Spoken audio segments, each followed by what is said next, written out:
하나님 아버지 감사합니다. 저희들 조한 웨슬리 목사님 같은 위대한 목사님을 공부할 수 있는 기회를 허락하신 하나님 감사를 드립니다. 또한 하나님 조한 웨슬리 신학을 저희들에게 잘 가르칠 수 있는 또 잘 가르쳐 주신 조정남 총장님 저희들 허락하신 하나님 감사를 드립니다. 하나님 저희들이 모여서 조한 웨슬리의 귀한 하나님 영성과 신학을 공부하고 있사오니 한 분 한 분 축복해 주셔서 그의 모든 신학을 잘 배울 수 있도록 하나님께서 함께하여 주시옵소서. 또 하나님 오늘 유정한 우리 교수님 또한 이 연구에서 함께 같이 공동을 연구하고 있사오니 축복하여 주시고 오늘 발표하는 모든 발자문에도 축복하셔서 하나님 저희 모두가 다 웨슬리에 대해서 깊은 것들을 깨닫는 시간 되게 하여 주시옵소서. 특별히 하나님 기도하는 것은 우리 조종남 명예총장님 강건케 하셔서 하나님 정말로 웨슬리의 귀한 설교와 사상과 생애와 그 모든 것들을 우리 후학들이 충분히 배울 수 있도록 하나님 더욱더 강건하게 하시고 건강을 하나님께서 함께하여 주시옵소서. 오늘 하나님이 귀한 만남 모임도 하나님께서 함께해 줄 줄 믿사오며 예수님의 이름으로 기도했습니다. 아멘. 오늘은 우리 조정남 명예총장님 쓰신 책의 2장이죠. 네, 2장 우리가 그 웨슬리 은총론, 네, 어떻게 보면 가장 중요한 또 웨슬리 신학의 주제가 아닌가 하는 생각이 드는데요. 오늘 좀 모시고 말씀 듣고 또 토론하도록 그렇게 하겠습니다. 우리 이제 에머리 대학에서 이제 웨슬리를 전공하시고 또 세계적인 그런 또 웨슬리 학자시고 로잔 컨퍼런스에서도 이제 아시아와 한국을 대표하시는 그런 이제 학자로 수고해 주셨고 서울신학대학교 학장을 이제 오랫동안 이제 역임하시고 많은 또 일을 해주셨는데요. 지금 95세이시죠. 그런데 이렇게 정정하게 저희들이 이렇게 배울 수 있는 기회를 주셔서 감사드리고 오늘 그 원고는 책의 원고라서 좀 그렇긴 한데 우리 참석자들 위해서 원고를 공유를 드렸습니다. 그래서 조 총장님 건강하시라고 또 오늘 감사의 표시로 한번 뜨거운 박수 드리면 감사하겠습니다. 그렇습니다. 웨슬리는 은총의 신학자였습니다. 구원하는 은총의 넓이와 깊이 역동성을 하는 데서는 어느 신학자 못지않게 훌륭한 일을 했다고 생각합니다. 스티븐 우드가 지적한 대로 웨슬리의 설교에서는 늘 은총만이요, 믿음으로만이요고 메아리치고 있습니다. 이처럼 웨슬리의 중요한 관심은 하나님의 은총에 의한 인간의 구원이었습니다. 구원이었어요. 그래서 설교할 때마다 먼저 은총을 말하기 전에 인간이 죄인인 것을 지적했습니다. 웨슬리가 인간의 죄를 지적하는 점에서는 어느 신학자 못지않습니다. 웨슬리가 인간의 죄를 선포하는 면에서는 어느 신학자 못지않게 그는 말하기를 이것이 이방 종교와 기독교를 구원하는 첫 근거라고까지 얘기를 했습니다. 그렇기 때문에 자연히 인간의 구원은 하나님의 은총만으로 가능하다는 것을 전제하고 주장하게 되었습니다. 그는 인간의 죄를 강조하며 또 은총을 강조하는 면에서는 어느 종교 개혁자에 못지않습니다. 어떤 사람들은 웨슬리가 자유의지를 말하기 때문에 전적인 타락을 믿지 않느냐 생각하지만 그건 잘못된 얘기입니다. 그러기에 은총만이요를 주장하는 면에서는 웨슬리가 어느 신학자에 못지않습니다. 그러면 웨슬리가 그 당시의 칼빈주의자들과는 어떻게 다른가 하는 문제가 나오죠. 웨슬리는 그 동역자들의 그와 같은 질문에 대해서 말하기를 죄를 강조하는 면에서는 칼빈주의가 왜 똑같아. 그런데 하나님의 은총이 어떻게 역사하는 면에서 머리칼 하나의 차가 있을 뿐이라고 얘기했습니다. 여기에서 우리는 웨슬리가 말하는 개진한 은총관의 특색과 그가 선교에서 어떻게 공헌한 것을 발견하게 됩니다. 그걸 웨슬리는 선행하는 하나님 은총, 선행하는 하나님 은총, 이것을 강조했습니다. 하나님의 역사를 어떻게 보았냐 할 것 같으면 위에서도 말했거니와 웨슬리는 그의 신학을 설교의 광장에서 개진했습니다. 하나님의 온전한 가르침을 설교하기 위해서는 하나님의 절대 주권과 인간의 책임과의 관련이 분명히 있어야 한다고 그를 생각하고 그 출발점에서 웨슬리는 설교 도정에서 먼저 하나님의 은총이 역사했던 것을 강조했습니다. 하나님께서 예수 그리스도를 통하여서 값없이 모든 사람에게 주시는 하나님의 은혜를 강조했습니다. 그리고 또한 듣는 자들에게는 호응, 회개와 믿음이 제한되는 것을 강조했습니다. 웨슬리 인간론은 그런 자들에게 하나님의 복음을 선포하는 데 있어서의 언급되어야 하는 실존적인 상황이었던 것입니다. 다른 말로 표현해서 웨슬리는 인간의 죄 문제를 구성론적인 구조에서 본 것입니다. 웨슬리에 의할 것이면은 사람은 이미 은혜의 상태, 즉 선행적 은총의 역사 아래 있다고 말했습니다. 곧 은혜의 계약 속에 있다고 말했습니다. 선행적 은총이라는 영어로 preventing grace라고 말하는데, 인간이 요구하기 전에 앞서서 행하시는 하나님의 은혜를 말합니다. 곧 아담이 범죄함으로써 타락함에 있어서 하나님의 동시에 살아계신 역사를 볼 수 있습니다. 다시 말해서 예를 들 것 같으면은 아담이 죄를 지었을 적에 하나님 말씀하시기를 네가 이 피를 먹은 정령 죽으리라 그랬는데 죽지 않았어요. 그 얘기는 뭔가니 스스로 조금 가감했다는 얘기예요. 은혜를 베풀었다는 얘기예요. 그럴 뿐 아니라 다가와서 하나님과 대면한 상태에 있다는 것입니다. 곧 이것이 선행한다는 하나님의 은혜를 그림으로 보여주는 것입니다. 웨슬리에 의하면 인간은 선행적 은총 외에서 원죄의 제사에서 이미 제거되었다고 말합니다. 그리스도의 의로 말미암아서 원죄의 죄책은 인간이 태어나자마자 제거되었으며 모든 사람에게는 초자연적으로 약간의 자유의지가 회복되었다고 주장합니다. 예수께서 어린이들을 영접하실 때 보았듯이 영아들이 원죄의 죄책을 전가받았음에도 불구하고 정죄 아래 있지 아니하고 천국에 가는 것을 바로 이런 것을 증명하는 것입니다.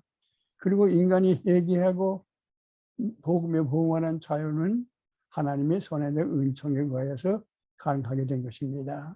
그러므로 웨슬리가 인간의 자유와 책임을 말하는 근거는 결코 페다고시주의, 인본주의에 있는 것이 아니고 또한 로마 캐톨릭의 반페다고시주의는 아닙니다. 오로지 하나님의 절대 주권 하에서 은총만이라는 테두리 안에서의 인간의 가능성과 책임을 말하고 있는 것입니다. 사람이 하나님의 은혜로 인해서 호응할 수 있게 된 것은 오로지 하나님의 은혜 때문입니다. 이 점에서 웨슬리는 알미니안즘이 아니라고 아웃도어나 말하고 있습니다. 웨슬리에 의하면 이 은혜는 선행적일 뿐 아니라 모든 사람에게 값없이 주어지는 것입니다. 웨슬리의 말로 free in all and free for all인 것입니다. 그러므로 웨슬리의 은총과는 모든 사람에게 하나님의 은총을 전하는 전도와 연결됩니다. 또한 선교에 있어서의 교회의 책임을 올바르게 갖게 해줍니다. 즉 하나님의 은총의 역사에 근거하여서 낙관적인 소망을 갖는 동시에 교회가 선교해야 할 책임이 있음을 분명히 말해주고 있는 것입니다. 더 나아가서 웨슬리는 모든 사람을 위해서 예수 그리스도가 대속하셨다는 데서 이 은총의 역사를 더 강하게 말합니다. 값없이 주시는 하나님의 은혜는 인류를 구속하시는 하나님의 사랑에서 나오는 것입니다. 그러므로 칼빈의 가먼 그레이스와는 늘 얘기를 했죠. 그러나 그런 구분할 뿐 아니라 구원하는 은혜와 탄진시켰어요. 결국은. 그러나 웨슬리는 하나님의 선행적 은총을 연결시켰습니다. 웨슬리는 하나님의 은혜의 계속성을 주장합니다. 웨슬리의 그 뒷면은 성령의 선행적 은혜는 구원하는 은혜, 회개케 하고 또 우리를 회개케 하는 데서 의롭게 하는 은혜로 또 거룩게 하는 은혜로 마지막에는 영원하게 하는 데서 계속해서 역사한다고 강조하는 데 특징이 있는 것입니다. 웨슬리는 하나님의 은혜를 그리스도의 대속과 연관시켜서 예수 그리스도는 모든 윤리를 위해서 십자가에서 죽으셨다고 강조합니다.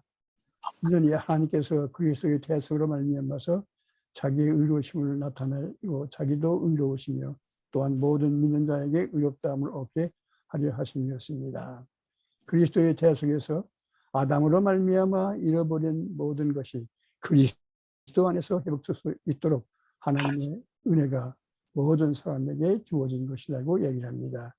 이 점에서 웨슬리는 이중내정론을 반대합니다.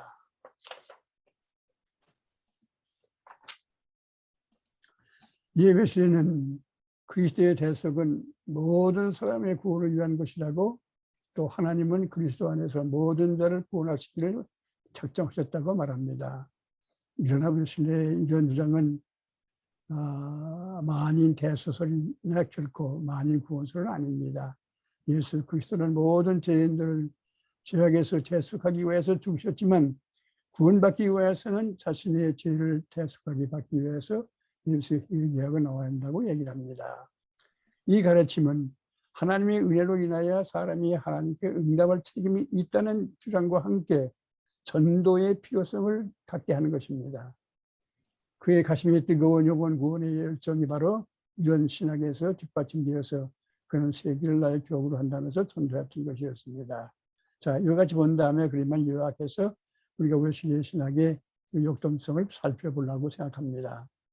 우리는 이미 웨슬리가 그 설교에서 하나님의 구속의 은총은 즉 인간을 향하신 하나님의 온전한 섭리를 선포하는 것이요 그의 중요한 강조점이 있다는 것을 지적했습니다. 이런 점에서 웨슬리에게 있어서는 인간론이라는 것은 하나님의 복음을 선포하는 데 있어서 언급되어야 할 실존적인 상황이었던 것입니다. 그러므로 웨슬리의 타락한 인간에 대한 교리는 린스트롬이 지적한 대로 복음 곧 하나님의 값없이 주시는 하나님의 은혜와 연관이란 복음적 본질적인 목적과 필연적으로 발견을 맺고 있는 것입니다. 스타키가 지적한 대로 웨슬리는 구속론적인 구조론에서 인간의 타락에 대한 교리를 보고 있고, 따라서 구속론적인 그 테두리 안에서의 인간의 책임을 말하고 있습니다. 이는 웨슬리가 타락한 인간에 대한 그의 견해가 가운데서 인간의 본성이 아담의 타락으로 인하여서 전적으로 부패되었고 원죄의 죄책을 갖게 되었다고 주장하고 있다는 점을 지적했습니다. 이 점에서 웨슬리는 바울이나 어거스틴과 같은 입장과도 같은 것입니다. 그러나 웨슬리에게 있어서는 이 같은 집단적인 접근 방식을 사람이 선행적으로 은총에 있기 때문에 또한 책임을 져야 한다는 개인성을 접근하고 있습니다. 이 같은 접근 방법에 있어서 웨슬리는 타락한 인간에게 자연과 은총을 분리시키는 한편 치우쳐 지나지 않고 구별도 만들지 않고 오히려 인간적인 죄에 대한 주장과 하나님의 은혜의 역사 사이의 빈장을 견지하고 있는 것입니다.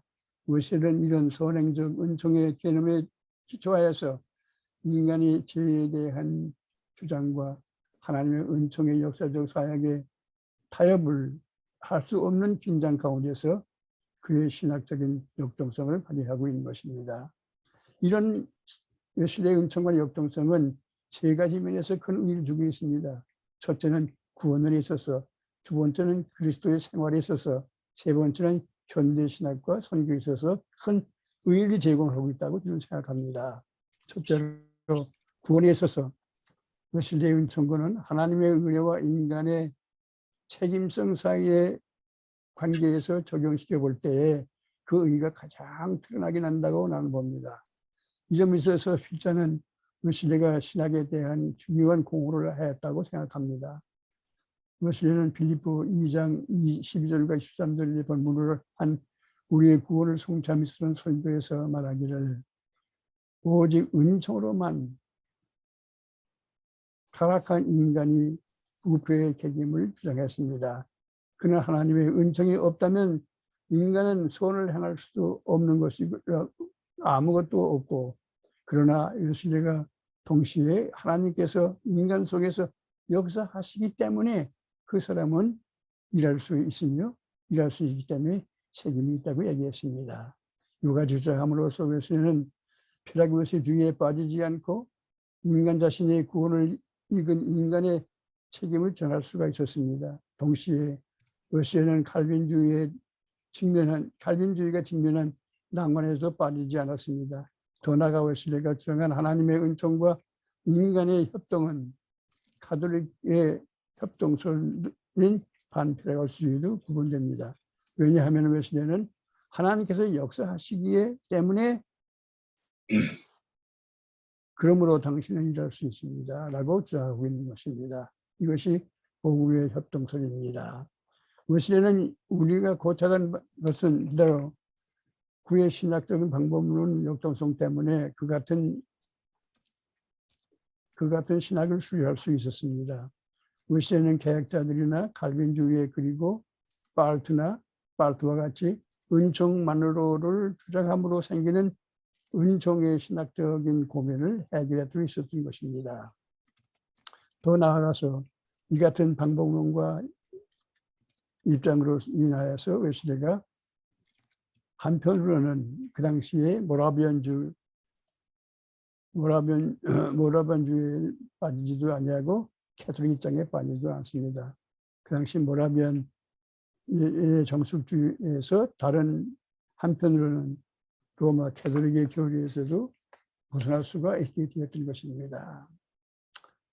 또한 이와 같은 접근 방법은 기독자의 생활, 크리스천 라이프에서도 큰 공헌을 할 수 있다고 봅니다. 우선은 죄의 심각성을 과소평가하지는 절대 않습니다. 왜냐하면 웨슬리에게 있어서는 기독자의 생활은 죄의 문제를 심각하게 고려하지 않는, 즉 그저 기차가 철도 위로 돌아가듯이 저절로 되는 것으로 보지 않았습니다. 웨슬리는 분명하게 성화된 사람에게도 그들이 인간성으로 지니고 있는 연약성 때문에 무의식 중에 죄를 짓는다는 것을 인정하고 있습니다. 그러나 그는 죄의 심각성 때문에 비관주의에 빠지는 잘못을 받지는 않았습니다. 오히려 하나님의 은총적인 역사 때문에, 기적적인 역사 때문에 기독자의 생활에 대해서 낙관적인 태도를 가질 수가 있었던 것입니다. 왜냐하면 그는 끊임없이 역사하는 하나님의 은총과 그리스도의 중보의 기도에 근거해서 자기의 죄를 회개하며 살아가고 있는 하나님의 사람들에게는 계속해서 적용하는 그리스도의 대속의 보혈을 믿고 있었기 때문입니다. 참 놀라운 점이죠. 웨슬리는 예수 그리스도의 대속의 사역이 죽음과 부활로 끝났다고 보지 않는 거예요. 지금도 계속되고 있다고 보는 거예요. 또한 우리는 이 같은 접근 방법은 현대 신학에서, 특별히 선교 신학에서 큰 공헌을 할 수 있다고 생각합니다. 첫째, 웨슬리의 신학은 인간의 죄의 심각성과 부평성을 인정하고 있기 때문에 구원받기 위해서는 누구나 하나님의 은총을 받아야 한다고 주장합니다. 동시에 모든 사람 속에는 모든 사람을 위하여 역사하시는 하나님과 값없이 주시는 은총을 알기 때문에 누구나 구원의 가능성과 희망을 가질 수 있다고 주장합니다. 동시에 웨슬리는 이렇게 주장하면서도 하나님의 은총으로 모든 사람이 다 구원받을 수 있을 것이라고 주장하는 만인 구원설에 빠지지 아니하고 열매 예정설이라는 것도 주장하지 않습니다. 이 은혜로 말미암아서 책임성을 갖고 있다고 보는 웨슬리의 독특한 입장 때문입니다. 그러므로 웨슬리는 모든 사람이 구원받을 수 있다는 소망을 가르쳐주며 따라서 인간은 책임과 교회가 선교의 책임이 있다는 것을 연결시키고 있었습니다. 이런 점에서 웨슬리의 신학은 루터나 발트와 같은 신학자가 갖는 딜레마에서 벗어날 수가 있었던 것입니다. 두 번째로 웨슬리의 입장은 접촉적 문제에 있어서 또 하나의 해결을 우리에게 주고 있습니다. 선교신학에서 딜레마는 다음과 같은 것입니다. 만일 하나님과 인간 사이의 접촉성을 주장한다면 낙관주의, 범신론, 이신론에 빠집니다. 근도 현대 자유주의자의 인본주의들에게 직면한 은총과 동일심에 불리는 잘못에 빠지고 있습니다. 반대로 하나님과 인간 사이의 불연속성을 주장한다면 종교개혁자나 발트나 또 크레머와 같은 있어서의 접촉성 문제나 대화의 공동 기반 또는 변증적인 포인트 오브 컨택트를 찾을 수가 없습니다. 이것이 타 문화권에 대한 선교에서의 계속적인 하나의 문제가 되고 있는 것입니다. 그러나 우리가 웨슬리의 입장과 그의 접근 방법을 적용한다고 하게 되면은 이 같은 딜레마는 벗어날 수가 있는 것입니다. 왜냐하면 웨슬리는 접근 방법은 추상적인 추리 속에서의 당선된 양이다 오화가 아니라 은총과 자연 사이의 변증법적인 긴장을 유지하면서도 이 둘을 창의적으로 종합하는 관계를 맺었기 때문입니다. 하나님과 인간 사이의 긴장을 유지하면서 웨슬리는 하나님께서 먼저 시작하시고 이미 타락한 사람 속에서 역사하고 계시다는 은총의 관점에서 접촉점을 찾고 있는 것입니다.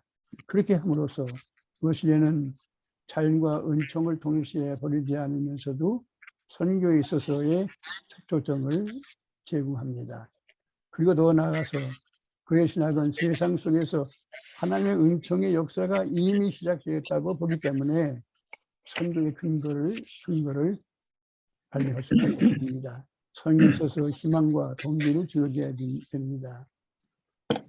그래서 웨슬리의 신학 방법론이 가지고 있는 역동성을 잘 고려할 때 현대 신학, 특별히 선교 신학에서 큰 공헌을 할 수 있다고 나는 보고 있습니다. 고맙습니다. 이어서 우리가 우리 유장한 교수님의 좀 발제를 듣고 좀 토론을 했으면 좋겠는데요. 우리 유장한 교수님은 우리 뭐 이제 다 아시지만 모건대학교에서 조직신학 교수로 가르치고 계시고 우리 한국에서 또 우리 저기 폴 틸리 현대신학자 폴 틸리 전공자로서 전문가이시고 또 웨슬리 신학을 또 모건대에서 지금 가르치고 계시고 한국 조직신학회 회장을 역임하셨고요. 또 저희들 이 연구소에 아주 참 귀한 동역자이시기도 한데요. 우리 유정환 박사님 모셔서 말씀 듣도록 하겠습니다. 우리 뜨거운 박수 부탁드립니다. 네, 아유 좋습니다. 네, 먼저 서울신대 우리 교수님들 행복한 학교다는 말씀을 드리고 싶습니다. 훌륭한 스승님이 계신 학교이기 때문에 우리 모건대학교에 우리 조중남 총장님 계셨으면 얼마나 더 좋았을까 그런 생각이 드는데 하여간 행복한 우리 서울신대 또 매번 이렇게 좋은 강연을 통해서 우리 웨슬리 신학 상당히 이렇게 선도적으로 이끌어가는 우리 서울신대 웨슬리 연구소라 생각되집니다.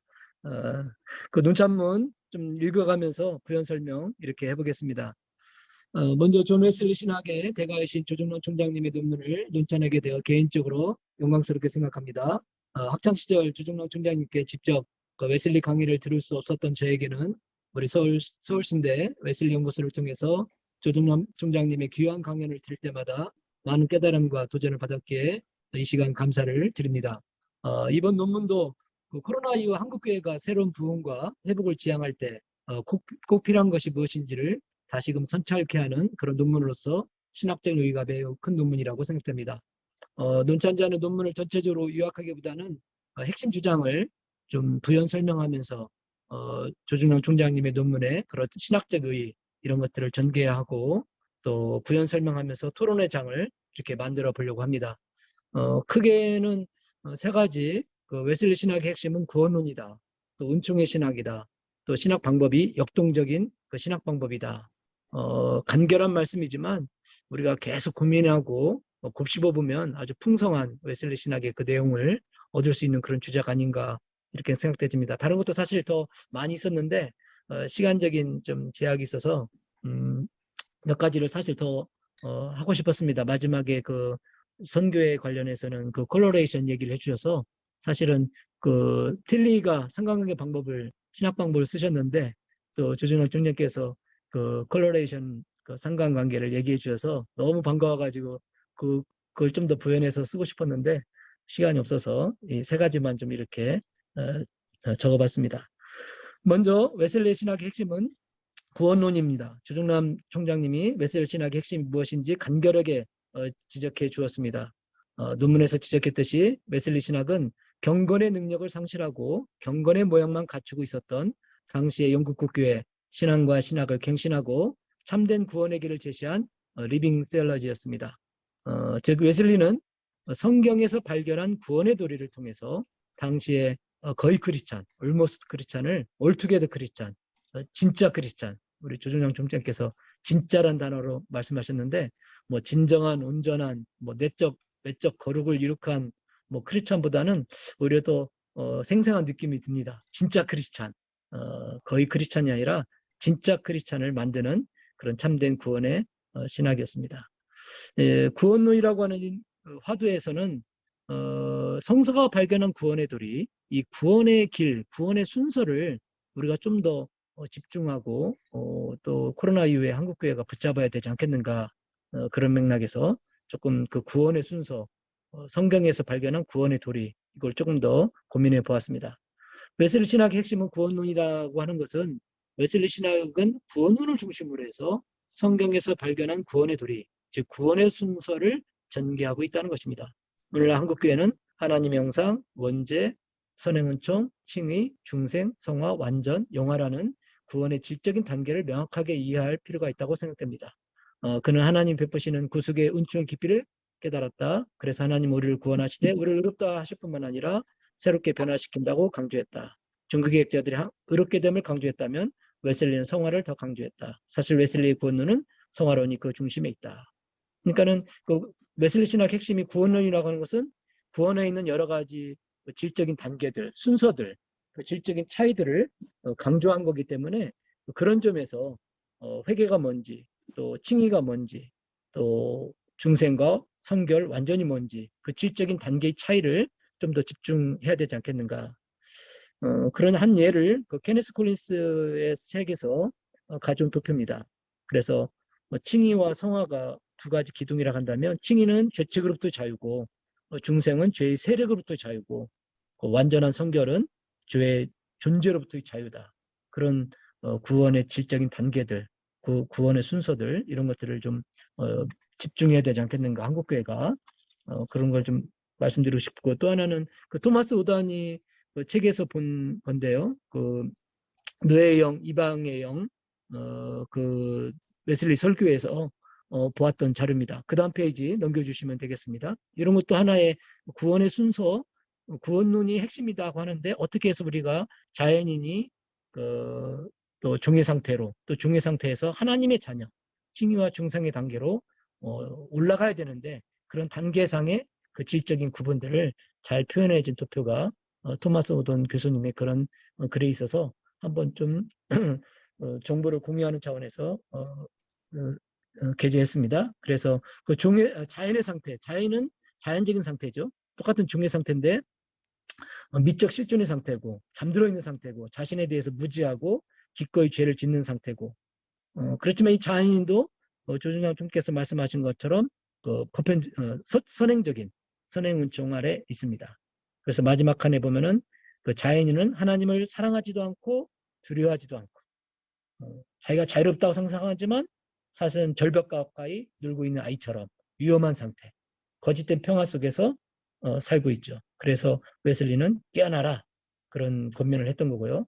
율법적인 상태, 죄의 종의 상태죠. 윤리적인 실존, 각성의 상태고 혐오스러운 자기인식, 그 다음에 원하지 않아도 죄를 짓고 또 이 상태는 이제 회개의 은총 아래 있는 상태죠. 죄를 깨닫게 하는 은혜 안에 있음. 하나님을 두려워하기만 하고 사랑하지 않는 상태. 그래서 죄의 희생물이 되고 어쩔 수 없이 죄를 짓고 평화가 없고 웨슬리는 이런 회개의 은총 안에 있는 사람들에 대해서는 길을 계속 가라. 그래서 칭이 거듭남으로 올라가라. 그런 권면을 했고요. 그 다음에 복음적 상태는 하나님 자녀의 상태인데 하나님 앞에서 하는 종교적 실존의 상태고 자기의 속박을 벗어났음을 깨달았고 은혜 안에서 자유를 얻은 상태고 또 기꺼이 죄를 멀리하고 죄를 이기는 상태고 쉽게 말하면 칭의 중생 은혜 안에 있는데 하나님을 두려워하지 않고 사랑하는 그런 상태를 향하여 자라나는 그런 사랑 가운데 자라나는 그런 상태가 양자의 상태입니다. 그래서 이렇게 웨슬리 신학이 구원론이다 했을 때 종장님께서 계속 언급하시는 그런 여러 가지 구원의 순서들, 구원의 길, 그 성서가 밝혀진 구원의 도리들을 이 단계별로 우리가 좀 더 집중해야 되지 않겠는가 그런 말씀을 드리고 싶고요. 두 번째는 웨슬리 신학은 은총의 신학입니다. 주중랑 총장께서 강조하셨듯이 웨슬리 신학은 은총의 신학이고 오직 믿음의 신학입니다. 그래서 종교개혁자들이 세웠던 은총만으로 또 믿음만으로 이 표어가 메아리 쳤다. 인용의 말씀을 올렸고요.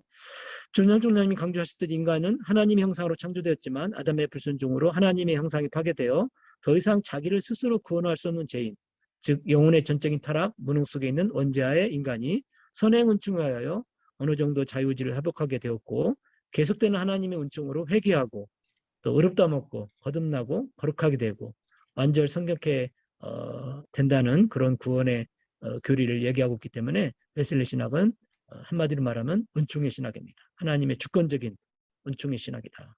근데 이 은총은 세 가지를 얘기하고 있습니다. 존윤왕 총장이 강조할 때는 선행성, 또 보편성, 계속성 이 세 가지를 얘기해 주시는데 특별히 선행 은총이기 때문에 그 선행성은 많이 인식했는데 은혜의 계속성 이야기를 해주셨습니다. 그래서 아주 감미 있게 배웠습니다.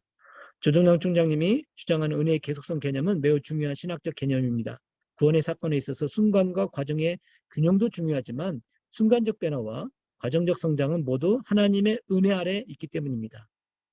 또한 순간은 하나님의 은총이고 과정은 인간의 협력이라는 잘못된 구원관의 오류를 극복할 수 있기 때문입니다. 칼빈이 일반 은혜와 구원의 은혜를 구분할 뿐만 아니라 분리한 데 반해 웨슬리는 하나님의 은혜의 계속성을 주장한다. 즉 선행적 은혜를 구원의 은혜의 시작으로 본 것이다. 따라서 이 은혜는 회개케 하는 은혜, 또 거듭나게 하는 은혜, 또 성결케 하는 은혜, 또 영화롭게 은혜로 계속해서 구원의 완성을 이끄시는 것이다. 또 마지막 부분에 말씀하실 때 그 완전 이후에도 하나님 은혜가 계속된다. 그리스도의 보혈의 공로가 계속 필요하다. 은혜의 계속성을 얘기해 주신 거거든요. 그래서 이런 은혜의 계속성, 인간의 공로, 인간의 교만을 극복하기 위해서는 은혜의 계속성을 끝까지 강조해야 되지 않겠는가 그런 말씀을 드리고 싶고요. 또 하나는 은혜의 보편성입니다. 총장께서 논문 발표하실 때 은혜의 보편성을 통해서 그 칼빈의 이중예정론 극복해야 된다. 특히 이중예정론은 그 선교와 전도에 큰 방해가 되지 않겠습니까? 또 운명론을 조장하고 있기 때문에 그래서 이런 은혜의 보편성, 보편적인 속죄 이런 웨슬리 중요한 은혜의 보편성을 가지고 칼빈의 이중예정론의 그 제한적 속죄론을 극복해야 된다. 그래서 그 잘 아시는 것처럼 그 칼빈이즘의 튤립과 또 웨슬리아니즘의 그 아큐라라고 해가지고 최근에 돈 돌슨 이 칼빈 대 웨슬리라는 작품이 한국에 번역됐습니다. 거기 번역 페이지를 이렇게 표기했습니다. 그래서 칼빈이 그 전적인 타락, 무조건적인 선택, 무조건적인 선택이기 때문에 주님의 십자가가 제한된 속죄죠. 그래서 이 제한된 속죄, 은혜의 제약성, 제한성 이걸 얘기했는데 반면에 웨슬리아이즘은 모든 인간은 죄인이다. 그러나 컨디셔널 일렉션, 조건적인 믿음으로 구원받는 거고 또 그런 의미에서 믿는 자는 다 누구든지 구원받기 때문에 unlimited, 무제한적인 속죄다. 그래서 이렇게 좀 칼빈이즘과 웨슬리이즘의 좀 차이를 좀 이렇게 표기했습니다. 은혜의 보편성, 은혜의 계속성 이런 웨슬리 은혜 이해 가지고 우리가 칼빈이즘을 극복해야 되지 않겠는가. 세 번째는 결론적인 말씀, 역동적인 신학 방법에 대한 내용입니다. 조정남 박사님이 강조하였듯이 웨슬리 신학은 은총의 신학이지만 은총만의 신학, 그로 인한 지상주의 신학이 아니다. 오히려 선행 은총과 계속적인 은총에 의해 인간의 반응과 응답을 이끌어감으로써 하나님의 은혜와 인간의 책임을 균형 있게 강조하는 역동적인 신학이다. 그래서 뭔가 하나님의 주권적인 은총도 강조하지만 선행적인 또 보편적인 또 계속적인 은혜에 의한 인간의 반응, 인간의 리스판스를 또 강조하기 때문에 하나님의 은혜와 인간의 책임 이게 상당히 균형 있게 또 절묘하게 긴장 속에서 통일을 갖추고 있다. 그런 평가를 해주셨습니다. 그래서 그 존인왕 총께서 그 책에서는 레오쿡스 얘기를 하셨습니다. 그래서 신단동설의 구조 속에서의 협동설이다. 단독설도 아니고 또 일방적인 신협력설이 아니라 신단독설 안에서 협동설이라고 하셨는데 최근에 이제 케네스 콜린스는 그런 얘기를 했습니다. 그 값없이 주신 은총과 신이 협력적 은총의 접속이다. 같은 맥락의 말씀인데 현대적인 논의, 그 케네스 콜린스 같은 이런 주장, 우리가 의로워지고 거듭나고 완전케 되는 것은 하나님의 프리그레이스다.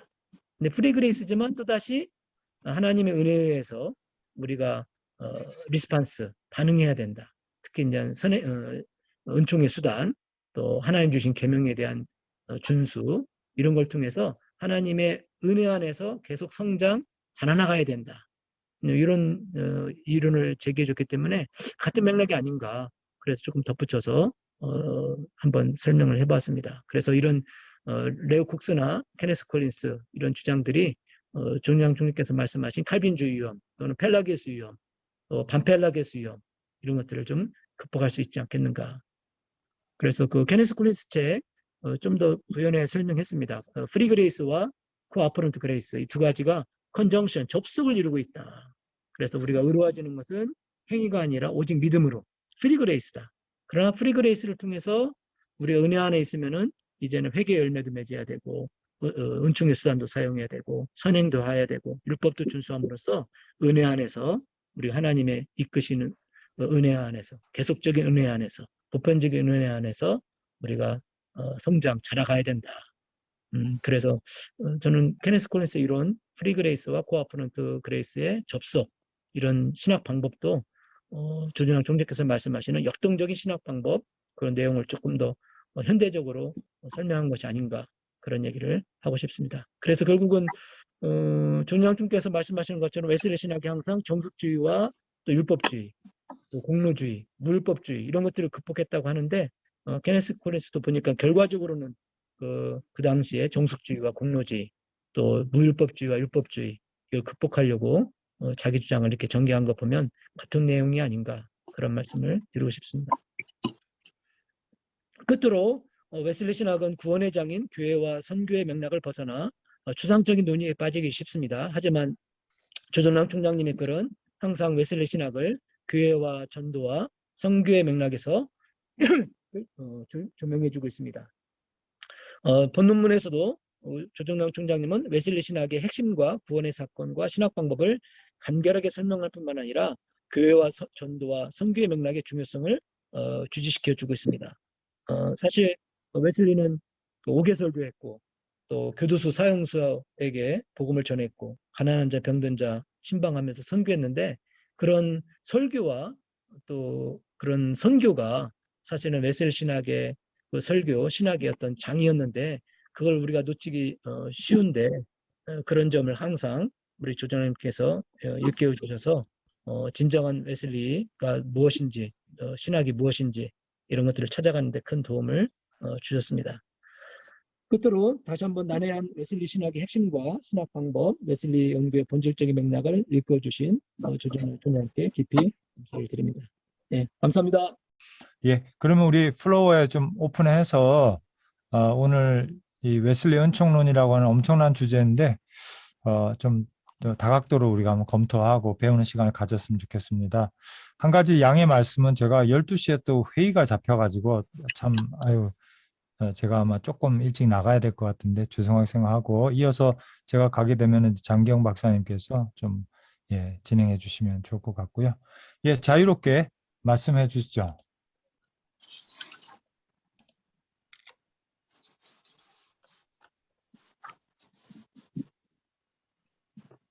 네, 우리 장 박사님이 조금 멘트를 하시면서 이제 포문을 여셔야 될 것 같아요. 예, 총장님, 좋은 내용의 논문 다시 이렇게 발표해 주셔서 감사드리고, 또 전반적으로 유정환 교수님께서 다시 그 핵심을 잘 정리해 주셔서 감사드립니다. 그, SNS에서 늘, 칼빈주의자들이 웨슬리안을 이렇게 오해하고, 또 반복적으로, 이렇게 오해해서 말하는 것 중에 하나가 웨슬리안들은 인간의 그런 노력으로 구원을 받는다라고 하는 것을 늘 강조해서 제가 그럴 때마다 그렇지 않다는 걸 반박하는 게 참 쉽지 않은 것 같습니다. 늘 반복적으로 그런 공격을 해오고 그렇게 하기 때문에 그래서 이제 사실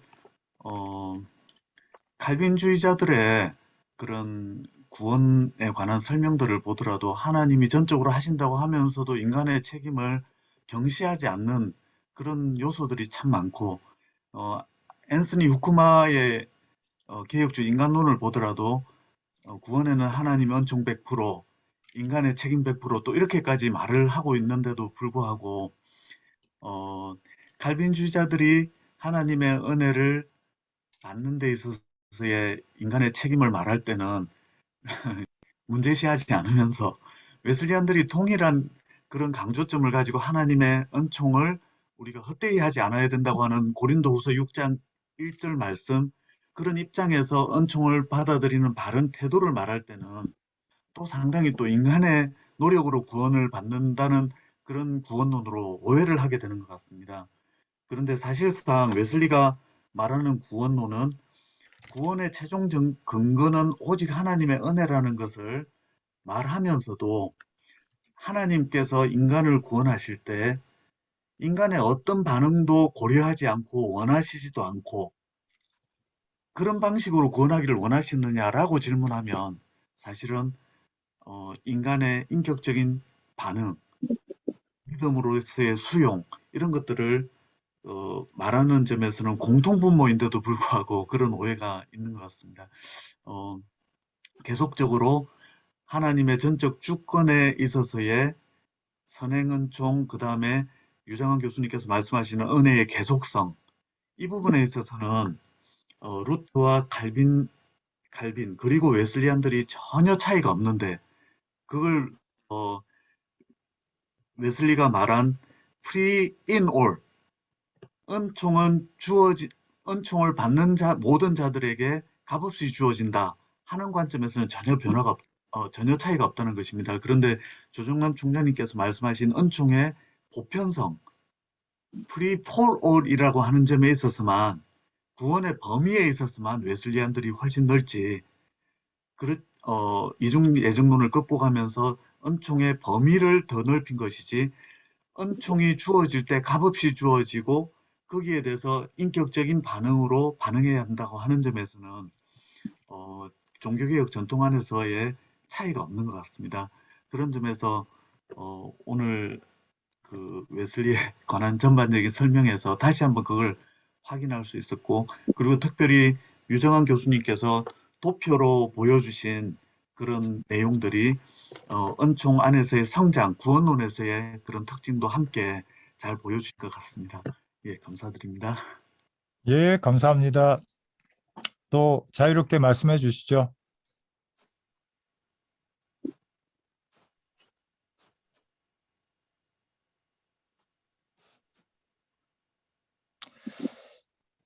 저도 좀 하나 나누고 싶은데요.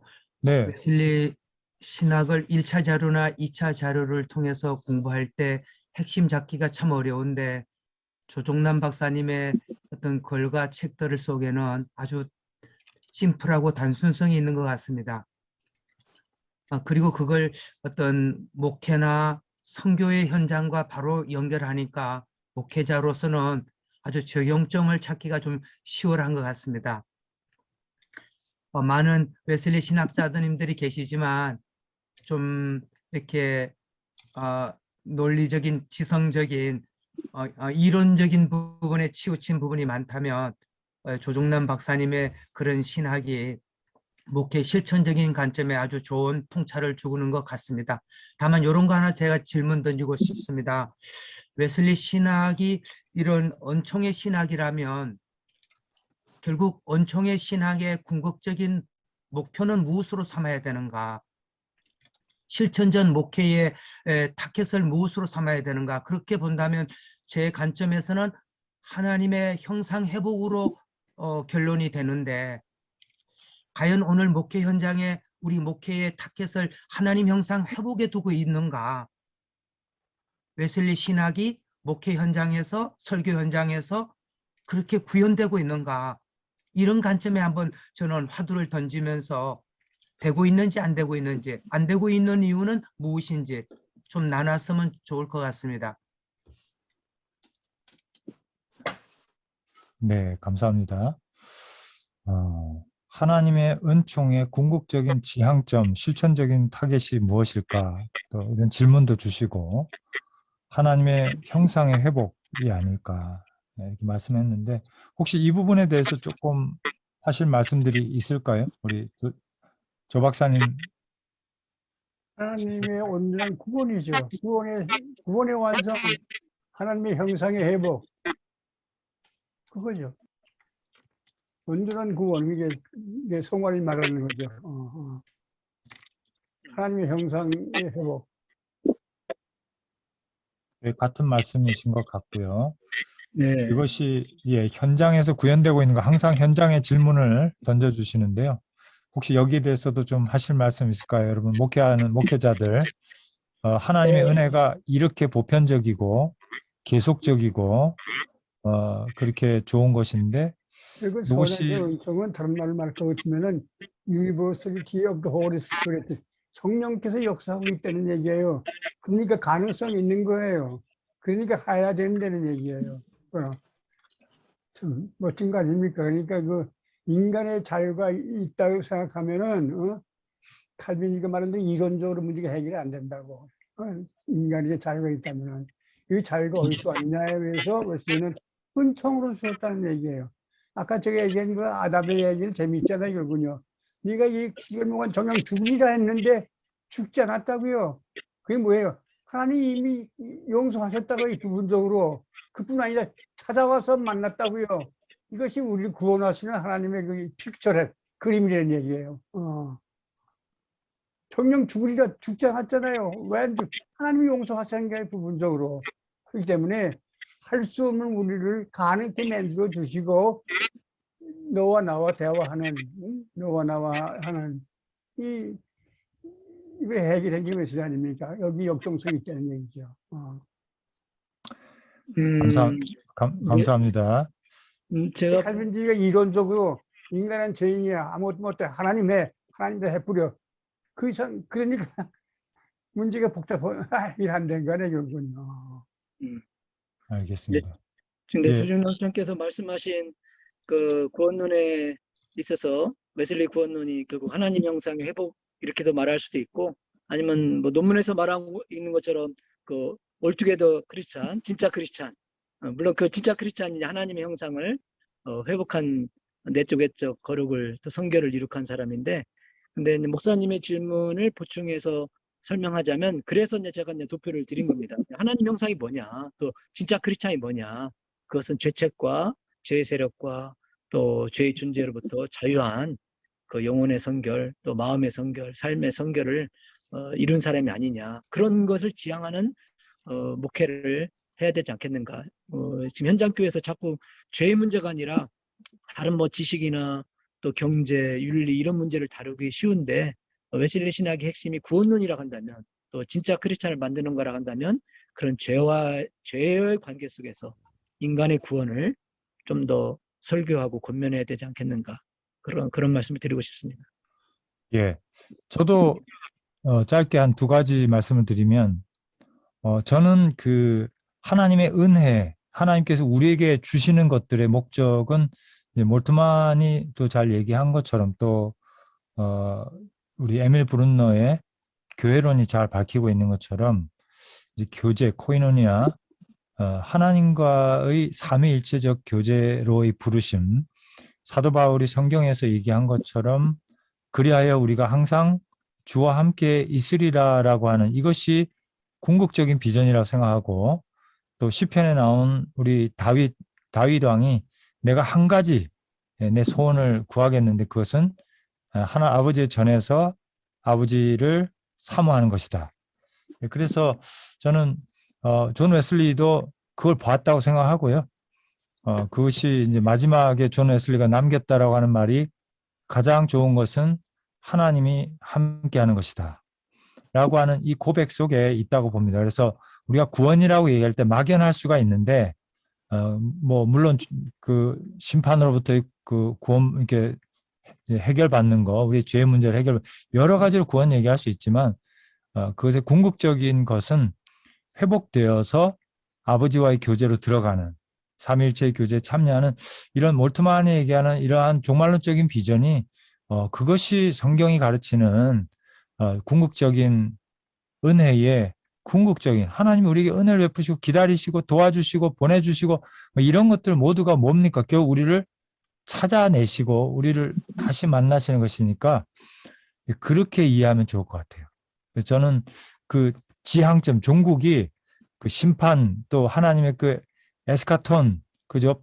이 모든 것들이 지향한 하나님 나라의 도래, 이런 모든 것들이 지향하는 바는 결국은 피조물의 회복인데, 회복이라는 것이 하나님과의 교제로의 회복이다 이렇게 생각하는 것이 좀 더 좋지 않나요? 다시 말하면 우리가 삼위일체론적으로 이 구원을 이해하는 것이 필요하다고 생각하고요. 또 하나는 비유로서 저는 왜 그러면 지금까지 우리 교회가 또 우리 설교자들이 한국 교회가 이 성화의 구원을 가르치지 못했는가? 여러 가지 이유가 있겠지만 그것은 역시 우리가 종교개혁 신학의 과도한 영향으로 우리가 칭의의 복음에 강조점을 두고 계속해서 그것을 반복해 왔기 때문에 사실은 성화 구원이라는 말 자체도 굉장히 낯선 말이거든요. 네. 그게 성화가 구원이야? 그거 윤리 구원 받고 나서 하는 뭔가 우리가 애프터로 하는 거 아니야? 말하자면 칭의가 나무라면 그죠? 좋은 나무로 변화하는 것이고 그렇다면 열매는 그 다음에 우리가 이제 생각하는 뭐 그런 자연이 나오는 거 아닐까 뭐 이제 이런 식의 구원론에서 성화를 뺐던 이 종교개혁 신학의 어떤 강조점의 문제가 있고요. 그래서 어떤 느낌이 드냐면 마치 스위스의 그 아름다운 알프스를 등에 뒤에 짊어지고 있으면서 그 동네 이장님들이 우리 저 산으로 가면 안 되고 우리 골짜기에 이렇게 아름다운 곳에서 아름다운 이곳에서 우리가 살아야 된다라고 얘기하는 것처럼 우리 목회자들, 설교자들이 성도님들에게 정말 하나님의 그 경륜, 성화의 그 드높은 또 하나님과 동행하는 이 아름답고 이 형통한 진정한 이 길들을 많이 얘기를 못한 게 아닌가 그런 생각이 들고 우리가 지금이라도 나는 안 가봤다 할지라도 요거를 얘기해야 되지 않냐. 성도들에게 여러분은 가야 된다. 갈 수 있다. 그래서 하나님이 계신 그 높은 곳으로 우리가 올라갈 수 있도록 계속해서 격려하는 이런 메시지의 변화가 되게 중요하지 않나 이런 생각이 들고 그걸 위해서는 또 하나님의 이 계속적인 은혜, 오늘 말씀하신 것에 대한 확신이 필요할 것 같아요.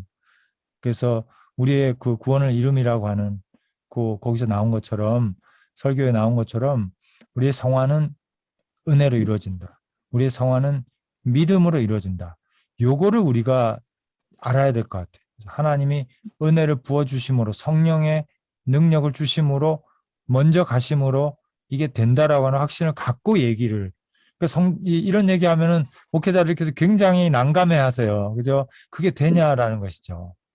근데 그게 아니고 웨슬리가 하는 얘기는 하나님의 은혜, 지금 조정남 총회장이 말씀하신 것처럼 성령의 능력으로 되어진다라고 하는 것을 정말 우리가 믿는다면 그걸 가지고 하나님 앞에 나아가서 구할 때 이것이 이루어지게 되는 것을 또 그리고 우리가 할 수 있게 되는 것을 얘기할 수 있지 않나. 여기는 사실은 굉장히 중요한 존재론적인 변화가 있어요. 아까 관계적인 얘기를 유장한 교수님 하셨는데 우리가 하나님 따로 나 따로가 아니라 우리 안에서 역사하시는 이의 능력을 따라 우리도 나도 최선을 다한다라고 바울이 얘기한 여기에 비밀이 있는 것 같은데 우리가 너무 이 근대적인 개인주의적인 이런 관점에서 하나님과 나를 이해하게 될 때는 하나님이 다 하는데 어떻게 내가 하지?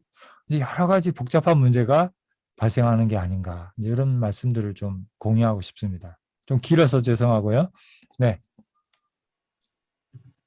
말씀 주시죠. 죄송하지만 아까 질문 드린 거에 연결해서 결국 우리가 하나님 형상 회복이라고 한다면 그리스도의 완전, 그리스도의 완전과 하나님의 형상 회복이 어떻게 통전적으로 연결돼야 될 필요성이 있지 않는가. 그런 부분에 대해서 누가 좀 하나님 형상과 그리스도의 완전을 어떻게 연결시켜야 될지에 대해서 좀 말씀해 주시면 도움이 되겠는데요. 네. 하워드 스나이더 교수님의 디바이디드 플레임이라고 하는 그 책에 보면 웨슬리의 성결론을 설명하는 방식과 이후 그 19세기 성결운동이 성결을 설명하는 방식의 차이를 이제 웨슬리는 성령론적으로나 구원론적으로만 설명하지 않고 하나님의 성품, 그리스도의 마음, 그 다음에 성령의 열매, 그 다음에 구원으로 이루어지는 인간의 변화 이렇게 다양하게 조직신학적인 전반성을 입장에서 잘 설명을 한 데 비해서 19세기 성결운동은 캠프 미팅 중심으로 이루어지면서 성령에 의해 이루어지는 죄성 제거와 사랑의 충만으로 이제 그 핵심을 잘 설명했지만 한편으로는 신학적인 관점에서 보면 상당히 축소된 관점으로 설명했다는 걸 그 책에서 말을 해주고 있습니다. 그래서 하나님의 형상의 회복이 성결이긴 하지만 사실은 조직 신학적인 전반성 속에서 특별히 하나님에 대한 성품과 속성 이런 부분을 충분히 설명해 줄 때에 사실은 성결이라는 것이 하나님의 형상을 회복하는 것이 하나님의 어떤 면을 우리가 다시 회복하는지에 대한 더 구체적인 내용을 부여할 수 있을 것 같습니다. 특별히 이제 양정 박사님의 웨슬리의 신론에 관한 그 책에 보면 하나님의 그런 하나님과 인간의 관계에 대해서 설명할 때 love of gratitude, love of benevolence인가 이런 두 가지로 설명을 하는데 하나님께 대하여 감사하는 사랑과 하나님을 향유하는 사랑 이 두 가지로 구분을 합니다. 그렇게 보면 하나님에 대한 감사하는 사랑은 하나님께서 우리에게 대해서 베풀어 주신 구원의 은혜에 대한 그런 부분이라면 하나님을 향유하는 사랑이라고 한다면 하나님의 본질적인 그런 사랑과 거룩함의 본성, 그 다음에 지혜나 여러 가지 하나님이 가진 속성에 대한 그분을 알아감으로 인해서 우리에게 오는 즐거움과 그런 깨달아지는 은혜 이런 부분을 말하는데 저는 이제 성결론에서 주로 그 하나님이 우리를 구원해 주실 때 우리에게 어떤 변화가 오게 되는지에 관한 부분은 감사하는 사랑에 해당되는 것이라면 하나님의 그 본질적인 속성과 성품 이런 부분을 우리가 배우고 그걸 감사하고 즐거워하고 그러면서 우리가 닮아가는 그런 부분도 성결에 반드시 포함되는 중요한 요소라는 생각이 들거든요. 그런 점에서 하나님의 형상을 더 풍성하게 하기 위한 그런 관점에서 조직신학적으로 하나님에 대한 이해, 그리스도께 대한 이해, 성령에 대한 이해 이런 부분이 더 풍성해져야 되지 않는가 하는 그런 생각이 듭니다. 네, 귀한 말씀 소개 감사드립니다. 네, 또 말씀 주시죠.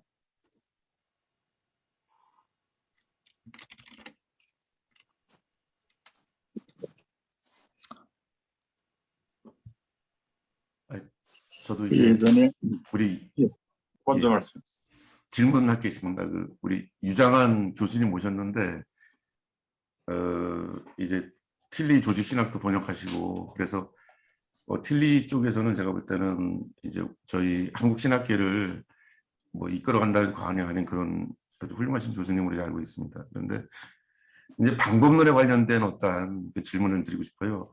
조정남 총장님도 오늘 발정을 잠깐 언급했는데 예를 들어서 그 선행은총이라는 개념의 어떤 그 웨슬레 신학의 강조점 이걸 해석할 때 그 우리 조정남 총장님도 그 코릴레이션이라는 개념을 썼는데 가령 예를 들어서 틸리히의 상관관계 내지는 저도 이제 조 총장님의 어떤 그 의견에 동의하는데 마르테 변증법으로는 이게 해결이 안 되는 이제 그런 어떤 그 흐름들이 있다고 봅니다. 근데 그렇다고 해서 상관관계론으로 예를 들어서 그 웨슬리의 그 선행은총 개념, 그다음에 자유의지 회복 이런 맥락들을 가지고 코릴레이션 개념으로 본다면 또 약간 또 뭐가 좀 이렇게 조금 뭐가 이게 좀 갭이 있지 않을까 이런 맥락이 있거든요. 그럼에도 불구하고 어떤 그 틸리히에 대한 전문가이시고 또 웨슬리 신학에 대해서도 일관견이 있기 때문에 그 코릴레이션과 그 웨슬리의 어떤 그 선행은총과 자유주의 이런 관점에서의 어떤 대화 가능성 내지는 어떤 방법론적인 어떤 상고성 뭐 이런 게 있으면 저희들에게 좀 말씀을 해주시면 감사드리겠습니다. 예, 그 틸리 방법은 상관관계 방법은 이게 하나님에 대한 이야기와 우리의 상황을 분리시켜서 이렇게 신학을 해왔거든요. 때로는 그냥 하나님만 얘기하자. 그게 신학 아니냐. 그런 주류와 결국 뭐 하나님도 우리 안에 있는 하나님, 우리와 관계 속에 있는 하나님을 또 얘기해야 되는 거 아니냐.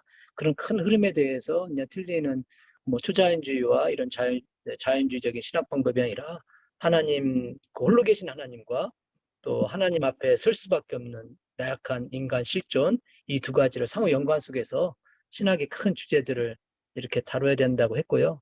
근데 하나님과 인간의 그런 직접적인 관계에 있어서는 인간의 영과 하나님의 영 사이는 상호 내재지, 오히려 그거는 조금 상관관계보다는 상호 내재 이런 얘기를 했었어요. 그래서 그런 측면에서 보면은 그 틸리의 그 상관관계 방법은 신학하는 그 방법을 얘기한 거고, 여기 웨슬리 신학에 조금 적용해 본다면은 그 아까 카네스 콜린스가 프리 그레이스, 하나님 홀로, 그렇죠? 우리와 상관없이 우리를 창조하시고 우리를 어렵게 하시고 완전케 하시는 그 하나님의 홀로의 행위가 있는 거고, 그 부분이 이제 선행하며 보편하며 계속하는 하나님의 그 은총의 주권성, 이걸 놓치면 안 될 것 같습니다. 우리 일반적으로 자꾸 신협력으로만 보는데 그 하나님의 홀로 하시는 프리그레이스를 놓치면 안 되는데, 근데 그 하나님의 프리그레이스를 통해서 우리를 일깨워 주시거든요. 특히 선행은총 같은 경우는 양심을 통해서, 물론 양심을 통해서 반응 안 할 수도 있고 반응할 수도 있지만 어쨌거나 양심을 통해서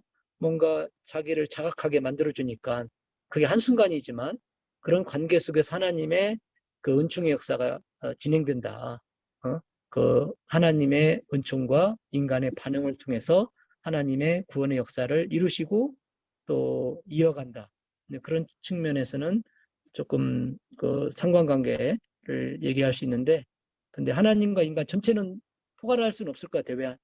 웨슬리는 하나님 홀로 우리와 관계 속에 이전에 계신 선행해서 주시는 그 하나님의 은총을 강조하기 때문에 좀 더 넓은 의미가 아니겠는가, 그렇게 봐지고요. 그냥 신학적인 주제, 뭐 신론이 됐든 기독론이 됐든 성령이 됐든 그런 신학적인 주제를 얘기할 때는 하나님과 인간을 상호 관계성 속에서 그런 신학의 주제를 얘기해야 된다는 것이 바로 틸리의 그 방법론이 되겠습니다. 그러니까 유정환 교수님 말씀은 이제 웨슬리의 신학적인 이제 신학 방법론은 이제 틸리하고 동일하게 보기는 어렵고, 하나님의 주권의 우선성, 또 하나님 은혜의 주권성을 우리가 먼저 전제하고 그 다음에 또 우리 상관성을 우리에게 부여하신다, 이런 차원에서 부분적으로 연관된다는 것이네요. 네, 그 뭐 성령론 같은 경우는 오히려 왜냐면 우리 안에서 하나님의 역사를 얘기한 거니까 오히려 상호 내재를 좀 더 많이 강조합니다. 하나님 영이 우리 영 안에, 우리가 하나님 영 안에. 그런 측면은 신이 협력적인 코아퍼런트 은총 얘기를 맞는 거죠. 네, 그 부분에 있어서는 큰 의미에 보면은 그렇게 완전히 뭐 다르진 않은데, 왜냐면은 하나님과 인간 상호 관계성 속에서 인간의 구원의 역사를 이야기하는 것이 웨슬리 신학이고, 또 틸리 신학이라 한다면 큰 맥락에서는 좀 다르진 않는데, 근데 뭔가 하나님만의 홀로 측면, 그 부분을 또 웨슬리는 주지하고 있다. 이 점은 조금 강조점의 차이가 아니겠는가, 그런 말씀 드리고 싶습니다.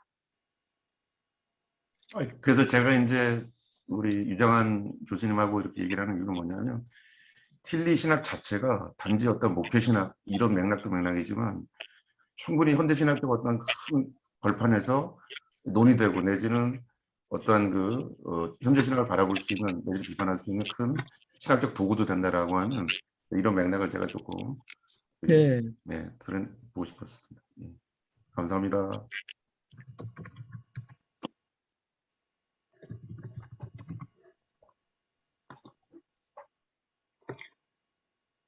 오늘 발표에 대해서나 그 이외에 또 다른 이어지는 대화 중에서 혹시 질문이나 코멘트 해주실 분 있으면 계속 해주시면 감사하겠습니다.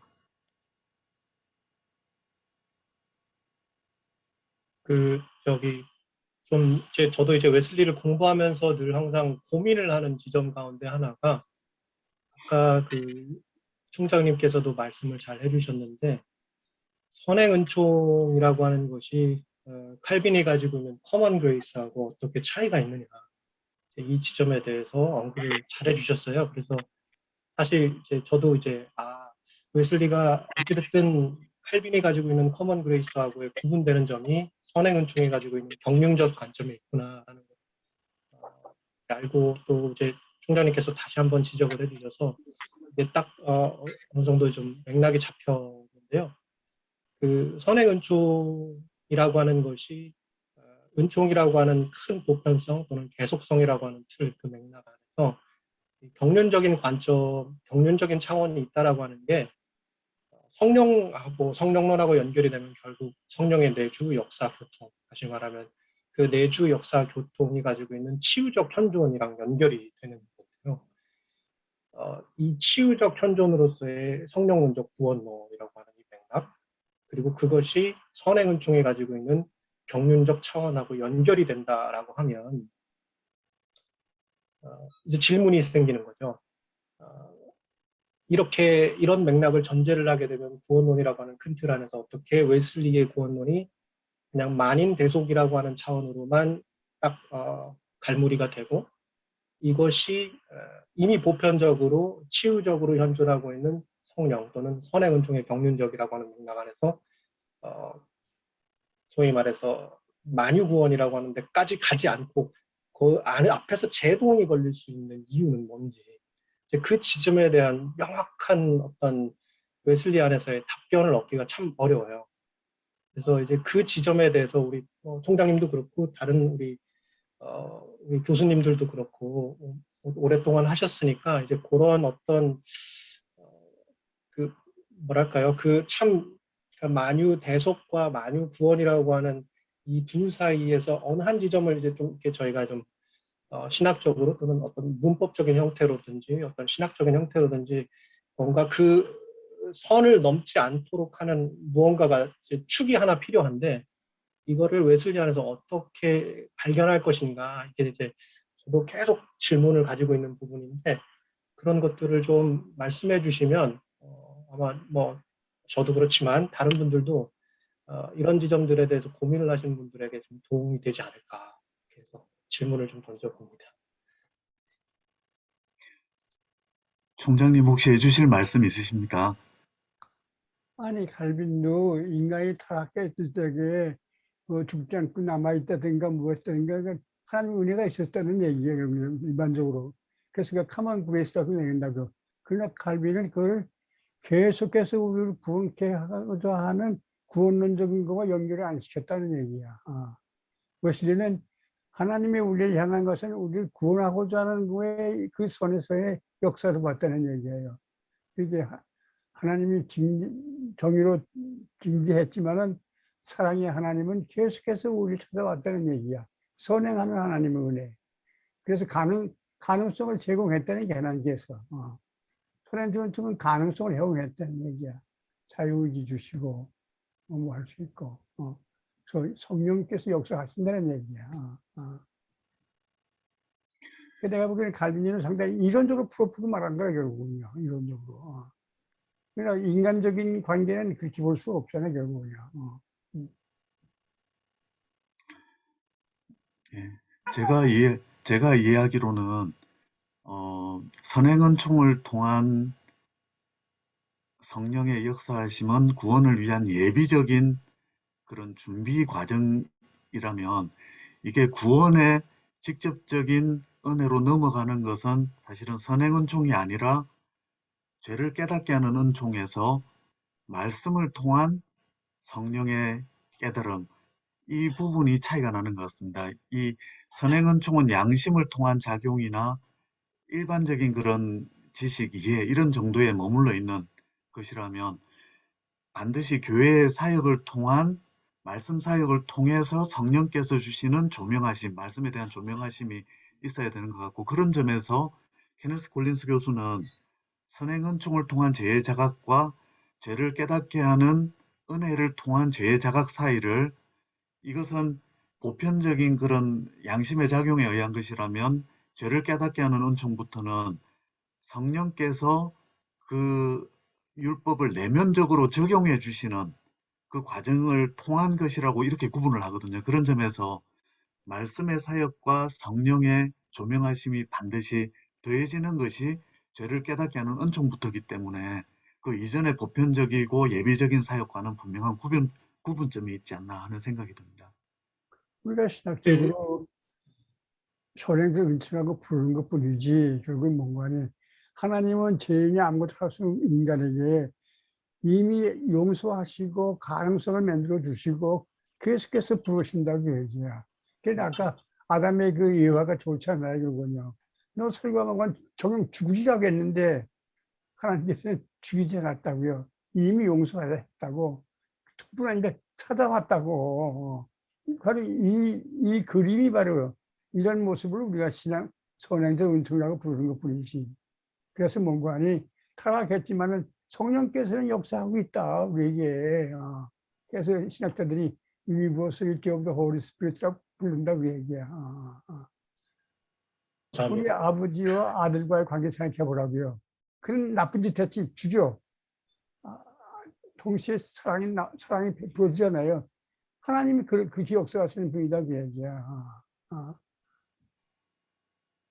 감사합니다. 이제 이거는 정말 이제 삼위일체의 말이 없지만은 성경 연체를 고치면 삼위일체 역사한다, 그것이. 그러니까 선행정처럼 부르지만 그 얘기는 뭔가니 할 수 없는 인간에게 하나님께서 가능케 할 수 있도록 찾아오셔서 역사한다, 그 얘기예요. 사랑의 역사가 있다, 우리 있다. 그렇기 때문에 구원이 가능하다고 얘기야. 그래서 웨슬리는 말하기를 선행은총으로 시작하고 그 다음에는 얘기하면 거듭나게 하고 뭐 그러잖아요. 불가능한 인간에게 가능케 만들어줬다고 얘기하는 데서 나 그래서 내가 혼자 생각했지만 그 아담의 얘기가 참 좋은 비유라고 생각해. 예, 성령 죽이라면 죽이지 않잖아. 그건 뭐야? 이미 용서하신 거야. 그러고 그뿐 아니라 찾아와서 관계해보라고 하나님 먼저 역사하시라는 얘기야. 선행적으로 역사했다 얘기야. 그것이 하나님은 전 모든 것이 선행적으로 역사한다는 거예요. 예, 아담과 선행원총을 연결지어서 그렇게 설명해 주신 것이 참 이해하기 쉬운, 선행원총을 이해하기 쉽게 잘 설명해 주신 것 같습니다. 완전히 저는 이제 이거는 아마 이제 신학자들이 고민하는 지점일 것 같아요. 근데 이제 저희가 은총에 대해서 공부를 하다 보면 이제 창조된 은총과 창조되지 않은 은총이라고 하는 두 가지 개념으로 구분이 되고, 창조되지 않은 은총을 저희가 여러 다양한 방법으로 설명이 가능하겠지만 굳이 저희가 이제 뭐 라너 같은 사람이 좀 워낙 간결하게 표현을 하니까 그 말씀을 좀 빌리면 하나님께서 자기 자신을 내어주시는 자기 양여라고 표현을 해서 은총은 본질상 하나라고 하는 기본적인 어떤 명제가 있는데요. 사실 이제 그게 이제 어떻게 보면 신학하는 사람들에게 있어서 고민인 것 같아요. 선행 은총을 바로 이 은총이라고 하는 범주 안에서, 그리고 아까도 말씀해 주신 것처럼 계속성이라고 하는 맥락 안에서 이야기를 한다면 이거를 어떻게 이 장경 목사님께서 말씀해 주신 것처럼 죄를 깨닫게 하는 은총, 그리고 그 뒤에 이제 성화 은총까지 이어지는 이 웨슬리의 다양한 은총에 대한 용어들이 있잖아요.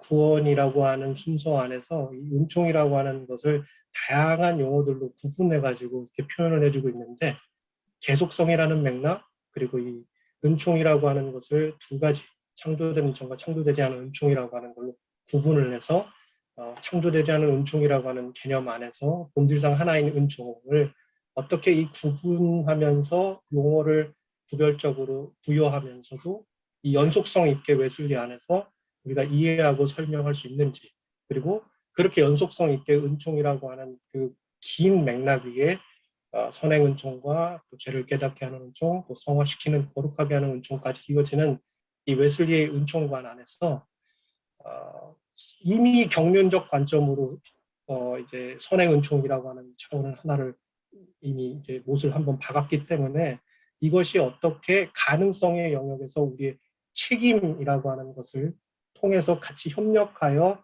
그 포텐시아가 액투스가 되는, 그러니까 온전한 구원이 이루어지는, 거기까지 가는 그 맥락, 그 문법에 웨슬리가 뭐라고 이야기하는지, 이 문법을 얘기하지 않으면 사실상 만인대속이라고 하는 경륜적 차원의 선행은총이 정말 어떻게 보면 자연스럽게 신학적으로는 어떤 브레이크가 없이 만유 구원론까지 이어질 수 있다는 어떤 우려가 있어서 그런 어떤 문법이나 어떤 우리 나름대로의 웨슬리안들의 대답이 있을 수 있을까라는 이제 그런 고민들이 예. 있다. 네, 그거를 좀 말씀드리려고 했습니다. 아무튼 너무 정리 잘해주셔서 너무 감사드립니다. 감사합니다.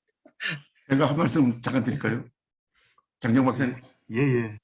그러니까 웨슬리의 구원론에 있어서는 저는 저는 유 박사님 저는 공부를 많이 못한 그쪽은 잘 못했지만은 그냥 보통 이렇게 객관적으로 볼 때는 웨슬리의 구원론은 두 가지 축이 있는데 하나님의 절대적 은총의 흐름이 있다고 보고요.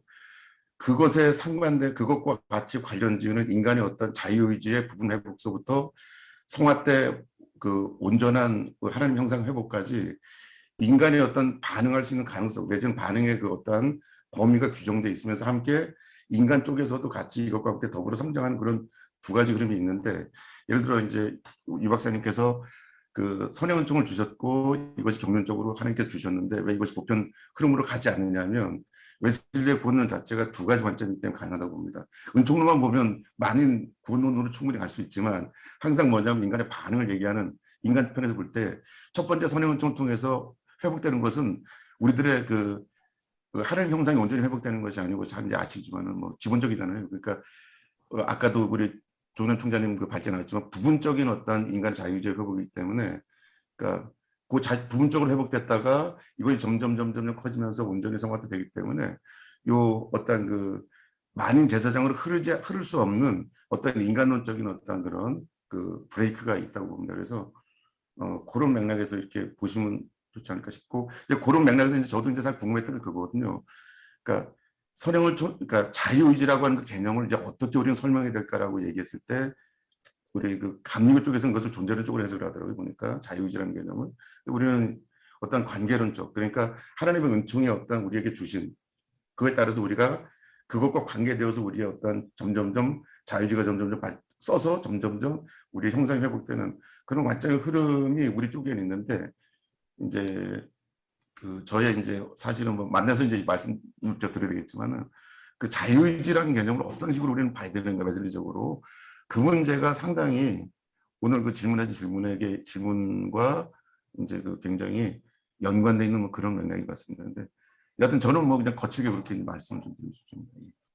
감사합니다, 오 박사님. 저도 같이 그거 고민하고 있어서 제가 조금만 말씀드리면 이거를 안셀무스의 원의 개념으로 얘기해서 여전히 하나님 형상을 보존하고 있는데 결핍이라고 하는 차원에서 자유의지를 보존하는 차원에서 얘기를 할 거냐 아니면 성령의 내주 역사하심이 아까 조정남 총장님께서 말씀해 주신 것처럼 치유적 현존으로서 우리의 형상의 일부를 복원하는 방식으로 해서 그 연장선상에서 우리가 자유의지나 양심을 얘기할 거냐 약간 요 지점 아니면 동방교회에서 얘기하는 것처럼 소유의 개념이 아니라 관계의 개념으로 이야기를 할 거냐 이런 그러니까 참여적 개념으로 이야기를 할 거냐 상호 아까 유장한 교수님께서 말씀해 주신 것처럼 그 하나님의 영과 인간의 영의 이 관계성 속에서 주어지는 관계적 실존이라는 개념으로 자유의지를 얘기할 거냐 그리고 세 가지 맥락 가운데 또 웨슬리가 어디에 방점을 찍을 수 있을까 이걸 좀 고민을 지금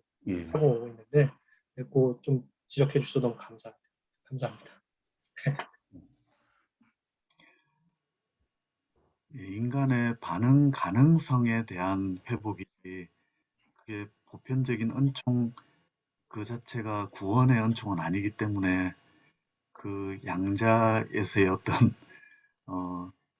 인간 전체를 구원할 가능성은 주어지지만 거기에는 언제나 반응해야 한다고 하는 책임성도 함께 말하고 있는 것 같고 그리고 그 성령을 통한 어떤 치유의 부분에서도 웨슬리가 선행은총을 통한 인간의 어느 정도의 선함의 회복을 함께 말하고 있기 때문에 치유에 관한 부분이 그 전적 타락에 머무르지 않고 어느 정도 회복되는 측면도 분명히 성령을 통한 회복의 어느 정도의 회복을 함께 말하고 있는 것 같습니다. 예. 또 다른 예, 이어서 코멘트 해주시거나 또 전체 발표에 대해서 말씀해 주실 분 있으시면 해주시면 감사하겠습니다. 여기 아까 이주상 목사님께서 말씀해 주신 거, 그 그리스도인의 완전 또는 이제 완전 성화에 대해서 조금 이걸 뭐라고 표현하면 제가 이렇게 모르겠는데, 그 일단 웨슬리 이제 우리 뭐 워낙에 이제 장기현 박사님도 계시니까 제가 실수를 하게 되면 좀 코멘트를 좀 해주세요. 그 웨슬리가 이제 그리스도인, 우리 총장님도 계시네요. 그리스도인 문고라고 하는 것을 이제 뭐 50권이다 40권이다 말은 많은데, 어찌됐든 웨슬리가 속사도 시대의 교부들에 대해서 관심을 굉장히 많이 가지고 있었어요. 그러니까 초대 교부들에 대한 관심을 많이 가지고 있었는데, 그 중에 이제 주도 마카리우스, 위 마카리우스라고 불리는 이집트 사막 영성가의 글 가운데 신령한 설교라고 하는 글이 있는데, 그 설교를 이렇게 편집을 해가지고요, 평신도들과 목회자들이 읽을 수 있도록 만든 게 있어요. 거기에 보면 그분이 이제 뭐 영적인 전투, 전쟁, 뭐 이런저런 관련된 여러 내용들을, 마음의 할례에 대한 이야기도 하고 굉장히 많은 이야기를 해주세요. 그런 이야기를 해주시는데, 이제 그 목적, 뭐랄까요? 그러니까 그 정점은 신화라고 하는 것에 있습니다. 하나님과 같이 된다라고 하는 차원의 신화의 교리에 관한 건데요. 그게 이제 초기에 성공회에서 이제 초대 교부들의 글을 번역하는 작업들이 굉장히 붐이 일었어요. 그 어떤 연장선상에서 사실상 웨슬리도 생각을 할 수가 있는데요. 자세한 내막까지는 설명을 안 드리고, 그 연장선상에서 번역을 하는 과정에 검열할 때 그 신화라고 하는 용어를, 테오시스라고 하는 그 용어를 그 검열에 걸려서 웨슬리가 다 entire sanctification, 완전 성화, 그리스도인 완전이라고 하는 차원으로 글을 바꾸는, 용어를 그렇게 바꿔요. 신화가 되면 신비주의나 이런 쪽으로 빠질 수가 있다 보니까 용어를 그렇게 바꿉니다. 그런데 이 신화의 교리라고 하는 것이 그 초기 4세기 때까지 크게 두 가지 맥락에서 발전을 해요. 하나는 호모이시스라고 하는 닮음이라고 하는 차원에서 되고요. 다른 하나는 제가 정확하게 기억이 안 나는데 메테시스라고 하는, 정확하지 않습니다. 근데 이거는 이제 참여라고 하는 차원인데요. 어떻게 우리가 그 성육신의 결과로 말미암아 하나님과 원칙적으로 닮을 거냐라고 하는 차원에서의 신화 교리가 하나가 있다면, 다른 하나는 우리가 그리스도의 장성한 분량에 이르기까지 어떻게 영적으로 투쟁하고 금욕하는 삶을 통해서 그분의 어떤 형상의 장성한 분량에 참여할 거냐라고 하는 차원에서 윤리적이고 금욕적인 형태로 발전을 합니다. 하나는 존재론적으로 닮음이라고 하는 형태로 쭉 가고요. 여기는 이제 신플라톤주의 이후에 이런 사상, 오리겐 쪽으로 가고요. 이 다른 쪽이 이제 디오니시, 아까 그 마카리우스 쪽으로 갑니다. 근데 이 두 가지가 나중에 7세기에 고백자 막시무스라고 하는 사람, 비잔틴 신학자인데요. 이 사람에 의해서 이게 종합이 돼요. 그래서 종합이 되면서 이분이 인간의 성화, 인간의 완전한 성화 또는 그리스도의 완전이라고 표현할 수 있을 것 같은데요. 그걸 어떻게 표현을 하냐면, 우리 인간이라고 하는 거는 창세기에도 나오지만 하나님의 형상과 모양으로 창조가 되는데요. 이 개정본에는 그냥 모양, 형상 이렇게 하나로만 이렇게 되어 있는데요. 그게 이제 이미지하고 라이크니스라고 하는 좀 다른 용어예요. 그래서 이제 이미지하고 라이크니스, 이미지는 라이크니스하고 항상 연합이 되어야 온전하게 하나님의 그 모습으로서 창조된 우리가 되는 거예요. 그래서 요 막시무스는 이 형상이라고 하는 거를 로기코이라고 표현을 하고요. 그리고 라이크니스라고 하는 모습, 모양이라고 하는 것을 트로포스라고 표현을 해요. 그래서 이 두 가지를 연결을 해서 인간이 온전한 하나님을 닮아가려면 온전히 하나님을 닮아갔다.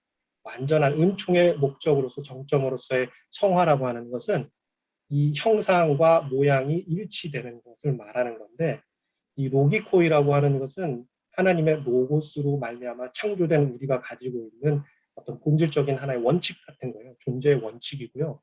그리고 모양은 우리가 살아가는 존재의 양식과 같은 거예요. 우리가 이런 양태로, 이런 모습으로 어떤 방식으로 살아가느냐라고 하는 방식으로 나오는 트로포스를 말하는데요. 그러니까 원칙대로 창조된 우리의 원리가 우리가 앞으로 세상 속에서 살아가고 있는 삶의 다양한 형태나 양태나 모습, 이것이 둘이 일치하면, 그러면 비로소 온전한 성화다. 그것이 은총의 궁극적인 목적이다. 이렇게 막시무스가 앰비규아 세븐이, 앰비규아라고 하는 거는 말 그대로 얘기하면 난해주라는 뜻인데요. 이 난해주라고 하는 책에서 그렇게 쓰고 있어요. 그래서 은총의 목적이라고 하는 것은 우리가 창조된 본래의 원칙을 우리의 삶의 다양한 양태와 일치시키는 거구나라는 걸로 그렇게 이해를 하시고, 그게 웨슬리가 가지고 있었던 성화 이해의 그 저변에 깔려 있었던 영성신학사 안에서 만들어져 있었던 그런 어떤 토대였다, 문법이었다. 그렇게 조금 말씀드립니다. 예. 중요한 배경을 설명해 주셔서 감사합니다.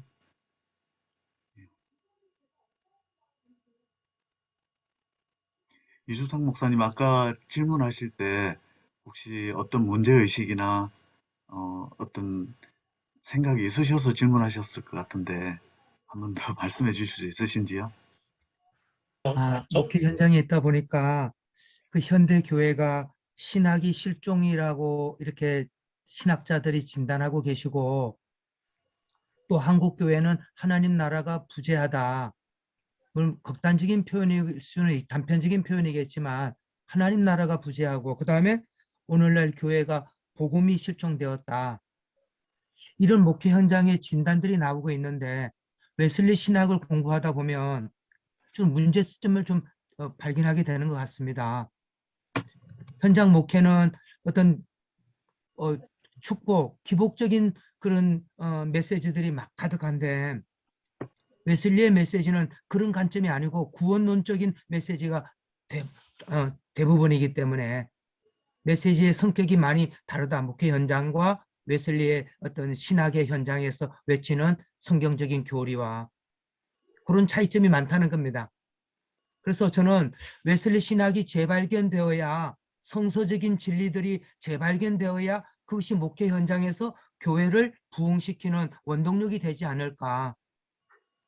그런 면에서 교회 강단에서 하나님 나라, 또 성서적인 구원의 길, 또 하나님 형상 회복, 이런 것을 초점 삼아서 우리가 성도들을 양육하고 가르쳐야, 제자 삼아야 되지 않을까.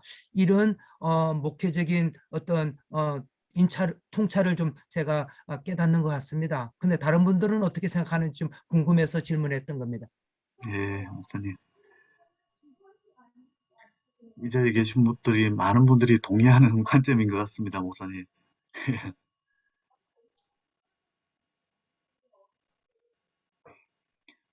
근데 이런 혹시, 것들을 신학적으로 교수님들께서 좀 이걸 성서적 신학으로 이렇게 정립을 해주시면 목회자들이 그걸 기초로 해서 목회에 접목하고 실천할 수가 있는데, 목회자들이 공부를 많이 못하다 보니까 저도 그렇고요. 이렇게 잘 정리해내지 못하고 그렇게 실천하는데 좀 어려움이 있지 않나, 그런 생각을 좀 갖게 되는 것 같습니다. 예. 저도 그렇지만, 로이드 존스, 존 스토트, 또, 스펄전, 뭐 이런 설교를 전공한 손동식 박사님도 그런 이야기를 자주 하거든요. 보면 그 복음의 본질, 방금 이주성 목사님께서 강조하신 그런 내용을 강조해도 사실은 교회가 부흥하고, 오히려 그렇게 할 때 더 건전하게 부흥하는데, 사실 그런 면에 초점을 맞추지 않고 사람들이 좋아하는 메시지나 이런 쪽으로 점점 교회 메시지가 변질되는 것이 사람을 끌어모으는 데는 어떤 역할을 할 수 있을지 모르지만, 교회가 정말 성경적으로 목회를 하고 바른 구원을 가르치고 그 신앙의 본질적인 내용을 채워주는지에 있어서는 정말 차이가, 확연하게 두 방식이 차이가 있지 않은가 하는 생각이 많이 듭니다. 오히려 뭐 웨슬리가 성경적인 그런 내용을 바로 가르쳤을 때 부흥운동이 일어난 것처럼, 지금 교회들도 그런 방식으로 나가는데 확신을 가지지 못할 이유가 없다고 저는 그렇게 생각하고 있습니다. 감사합니다. 강순남 목사님이십니까? 혹시 어, 코멘트 해주실 내용 있으시면 마이크 좀 켜주시고 말씀해 주시면 감사하겠습니다. 네, 이렇게 가끔씩 들어와서 잘 배우고 있고요. 저는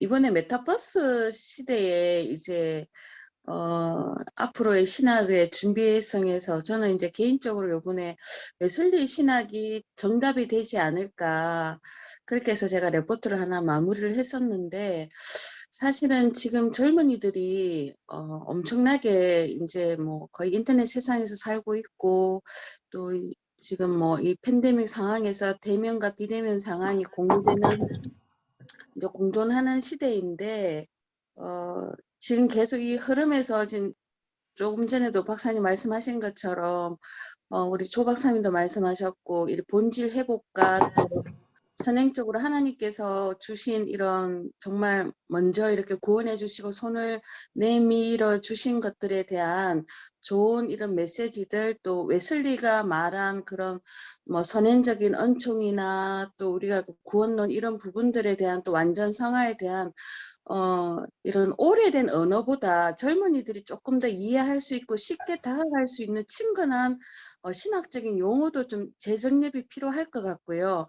또 웨슬리의 어떤 정말 저도 저기 한 것만 지금 그 설교집을 또 다른 과목에서 제가 요약해 보면서 이 깊이를 조금 더 알고는 싶은데 용어가 너무 어렵다라는 그러면 정말 아까 다른 목사님 말씀하셨지만 목회 현장에서 이 딱딱한 언어들을 성도들한테 이렇게 녹여내기가 쉽지는 않겠다. 그리고 또 이게 모든 게 체험이 되고 이렇게 되면 이제 체험되고 이걸 좀 잘 알아들을 수 있도록 언어적인 순화가 조금 더 신학자들이 좀 만들어주고 현대적인 언어로 바꿔주고 또 젊은이들이 사용하는 언어로 바꿔주는 신학적인 작업이 있다면 지금 우리 가지고 있는 이 신학과 또 우리나라에 지금 가지고 있는 모든 열매들로서는 충분히 미래에 화두를 던져줄 수 있고 해결을 해줄 수 있는 뭐 그렇게 되지 않을까라는 생각을 해보면 되게 긍정적인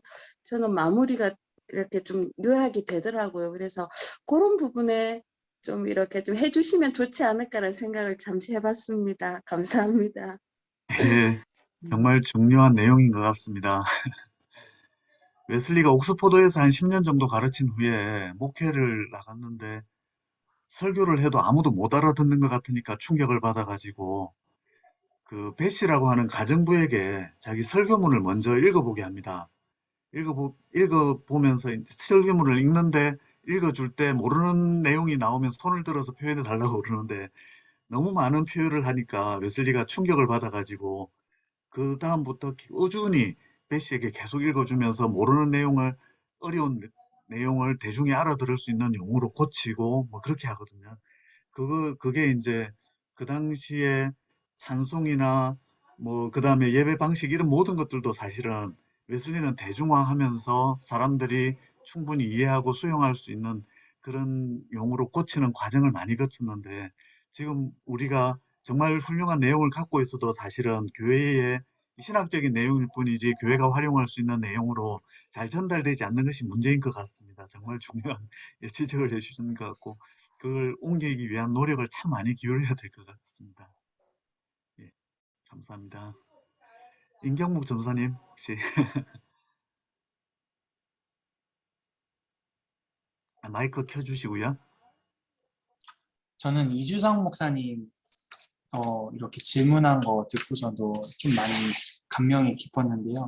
그 유전 교수님 논찬문 보면서 좀 그 새 자유안에 나타난 이중적 회계, 케네스 콜린스 박사님 이거 관련해서 좀 많이 신선했고요. 한편으로는 제가 이 논찬문 그리고 원고를 읽으면서 생각하는 게 선의 은총으로 우리가 구원받은 하나님의 백성인데 왜 그러면은 그 믿음의 경주를 끝까지 완주하지 못하고 떠나는 이제 교회 사람들은 어떤 구원받은 백성으로서의 확신이 없었던 건지 아니면 애초부터 구원을 받지 못한 것이었는지 그거에 대해서 하나님을 만났는지 만나지 못하는지 그거에 대해서 좀 정확하게 구분이 안 갔습니다. 그래가지고 그 부분에 대해서 조금 질문이 있고 영국 교회 이제 성공회도 얼마 전에 이렇게 봤는데 미국에선가 이제 영국도 이제 선교하러 영국으로 나가야 된다 그렇게 얘기를 하고 영국의 많은 400년, 500년 된 그런 건축 양식도 어마어마한 교회들도 레스토랑이나 뭐 카페나 이렇게 다 팔리고 있는 이런 상황에서 과연 앞으로 한국 교회의 방향이 어떻게 되어야 되는지 중간에 이제 교회를 다니지만 떠나가는 영혼들은 과연 구원받지 못한 영혼들인지 하나님을 만난 것인지 그거에 대해서 웨슬리는 어떻게 생각하는지 좀 궁금합니다. 혹시 총장님 답해 주실 수 있으신지요? 아니면 다른 분들도? 예. 네, 무슨 얘기인지 못 들었어. 아, 예. 제가 보기엔 토론들 이 은총관을 얘기했으면 은총관의 제안하면 될 것 같아. 예. 딱 모든 예, 예. 것을 얘기하지 말고. 예. 혹시 답해 주실 분 있으시면 임경묵 전도사님 질문에. 전사님 답이 될지 잘 모르겠지만 못 들었다니까 나는 내가. 목회 현장에서 과연 이제 떠나간 분들이 구원받을 것인가 아마 두 종류가 있을 것 같아요. 하나는 진정한 그리스도인이지만 낙심해서 또 뭐 타락해서 교회를 떠날 수 있고 하나는 거듭나지 못해서 리얼 크리스찬이 되지 못해서 그 중간에 포기한 분들일 수 있고 그러니까 그래서 웨슬리가 신생을 그렇게 강조하는 것 같습니다. 그리고 신생한 이후에도 타락의 가능성을 누누이 강조하고 있고 그래서 끝까지 완주하는 일이 중요한 일이 아닌가. 그런 면에서 그리스도의 완전히 우리 완주의 어떤 궁극적인 목표를 제시해 주니까 웨슬리안들에게는 정말 이 그리스도의 완전히 보배 같은 성서적인 진리라고 생각이 됩니다. 이 정도만. 예, 이주상 목사님 참 잘 답해 주신 것 같습니다. 전부 다 구원받았다고 생각하던 영국 국교회 신자들을 향해서 그렇지 않을 수 있다는 걸 강조하면서 믿음으로 구원받는 도리, 칭의받고 중생받아야 한다는 걸 강조했을 때 웨슬리가 영국 국교회 강단에서 거부를 당하고 이랬던 그런 맥락이 있고 그런 점에서 그냥 일반적인 종교성만 가진 것을 구원의 은혜와 착각해서는 안 된다는 걸 웨슬리가 참 많이 강조하고 있는 측면도 있고요. 또 한편으로는 다윗이 타락해가는 과정을 설명하면서 아무리 성령 충만했던 다윗이라 하더라도 어느 정도의 태만이 있고 소극적인 내적인 죄가 일어나고 그것에 저항하지 않았을 때에 적극적인 내적인 죄가 발생하고 그리고 나서는 믿음을 중지시키고 전장으로 뛰어나가는 돌진하는 말처럼 외적인 죄로 향하게 됐다. 이렇게 그 다윗의 타락의 과정을 설명하면서 만약에 그 상태에서 회개하지 않았다면 다윗 역시 다시 구원으로 돌이킬 수 없는 상태로 그렇게 본 것이 웨슬리인 것 같습니다. 그런 점에서 구원받지 못했을 가능성도 있고 어떤 면에서는 구원을 가장 다윗처럼 성령 충만했던 사람조차도 1년의 과정을 거쳐서 그 믿음에서 멀어지고 구원을 상실하는 그런 가능성도 웨슬리가 인정하고 있는 것 같습니다. 네, 감사합니다. 장기영 박사님하고 이주상 목사님의 말씀에 조금만 약간만 붙이면 다 저도 똑같은 말씀 똑같은 건데 그 아우구스티누스가 이제 오메스 페카티라고 하는 되게 재밌는 말을 하는데요. 그 말이 뭐냐면 죄가 남아있다는 거예요. 그러니까 죄가 용서가 됐는데 세례로 씻김을 받았는데도 죄가 남아있다는 거예요. 그러니까 아까 이제 케네스 콜린스도 이제 그 이야기를 좀 웨슬리의 전체적인 이제 구원의 순서에 대해서 얘기를 하면서 그 앞에부터 쭉 얘기를 하잖아요. 칭의부터 해서 중생. 온전한 성화하는데 거기에 보면 그 죄가 있는데 그 죄의 존재에 대해서 말하는 게 있어요. 그거를 이제 웨슬리가 sin remaining이라고 해요. 남아있다는 거예요. 남아있다는 거예요. 근데 그게 온전한 성화가 되면 그게 이제 소위 말해서 이제 뭐 어떻게 해야 될까요? 전복된다고 해야 될까요? 이게 이제 걷어질 수 있다는 이제 이런 식의 표현인데요. 그것 때문에 또 논쟁이 좀 많아요. 이제 그 논쟁은 논외로 하고 요 전까지만 하더라도 죄는 남아 있어요. 다만 sin remaining이 sin reigning 하지 않는다는 거예요. sin이 remain한 게 지배하지 않는다는 거거든요. 그러니까 아까 말씀해 주신 것처럼 그 낙심할 수 있어요. 낙심하게 되면 우리 안에 있는 남아 있는 죄가 우리를 지배할 수 있어요. 그래서 우리가 구원에서부터 이격됐다기보다도 또는 이거를 이제 모털 씬이냐 아니면 트리비얼 씬이냐 이런 식으로 표현을 하는데요. 사멸에 이르는 죄가 있고요. 죄를 공부해 보시면 그리고 사소한 죄가 있어요. 이 사소한 죄에 대해서는 웨슬리도 부주의하게 저지른 죄다 뭐 이제 이런 식으로 표현을 하기도 하고 의지와 상관없는 죄다 이런 식으로 표현을 하기도 하고 그래서 그거는 구원하고 관련이 없는 문제라고 표현을 하기도 해요. 그래서 이제 현장 목회를 하는데 낙심을 했다는 성도한테 당신은 구원에서 상실됐다 이렇게 표현하기는 좀 어렵고 그렇게 표현하는 건 목회자로서 적절하지 않은 것 같고요. 네. 이런 어떤 웨슬리가 가지고 있었던 이런 평이한 언어들을 잘 사용해서 때로는 그것이 내가 연약해서 내 안에 아직 남겨져 있는 이런 죄가 오히려 나를 이제 지배하거나 이런 부주의하게 저지른 죄로 인해서 내가 낙심하고 교회로부터 이제 하나님의 은총으로부터 조금 멀어진다고 하지만 그 실제로 이런 표현으로 마무리를 하면 좋을 것 같은데 요한복음만 보면 좀 다른 이야기가 나오는데요. 요한복음하고 다르게 가룟 유다한테 예수님께서 갈 때 빵을 한 조각 떼서 손에다가 쥐어서 줘요. 이거를 이제 전래신학에서는 성찬을 예수님께서 나눠주신 거라고 하거든요. 배신자에게 하나님의 그 성사적 은총이 언제나 같이 간다는 거예요. 배신의 최종적인 선택은 하나님께서 성사적 은총을 통해서 함께 가시는 게 아니라 그 사람의 결정에 의해서 자유로운 결단에 의해서 끊어지는 거예요. 이거를 우리가 잘 웨슬리의 용어를 통해서 잘 설명을 하면 그거를 구원에서부터 탈락됐다 안 탈락됐다 이렇게 과격하게 이렇게 하기보다도 조금 더 순화된 말로 웨슬리의 용어를 잘 사용해가지고 대처할 수 있지 않을까. 감사합니다. 예, 교회론적으로 여러 이렇게 개념들이나 학자들을 통해서 더 풍요롭게 설명해 주시니까 참 도움이 되는 것 같습니다. 예, 이제 시간이 많이 지났는데 혹시 그 이관수 목사님 듣고 계십니까? 예, 네, 잘 듣고 있습니다. 예. 한번 코멘트 해주시고 전반적으로 정리하면 좋을 것 같습니다. 제가 뭐 코멘트 할 거 없는데요. 웨슬리의 그 은총론 오늘 강의 조정남 총장님 화면에서 안 계시네. 너무 감사드리고 이게 그 우리가 그 많이 우리 웨슬리안들이 연구해야 할 그 주제 웨슬리 신학에서 웨슬리의 은총론을 좀 연구를 더 많이 해야 된다라고 이제 평상시 생각하고 있습니다.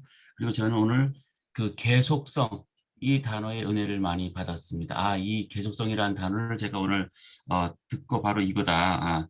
이게 그 칼빈주의와 차이구나.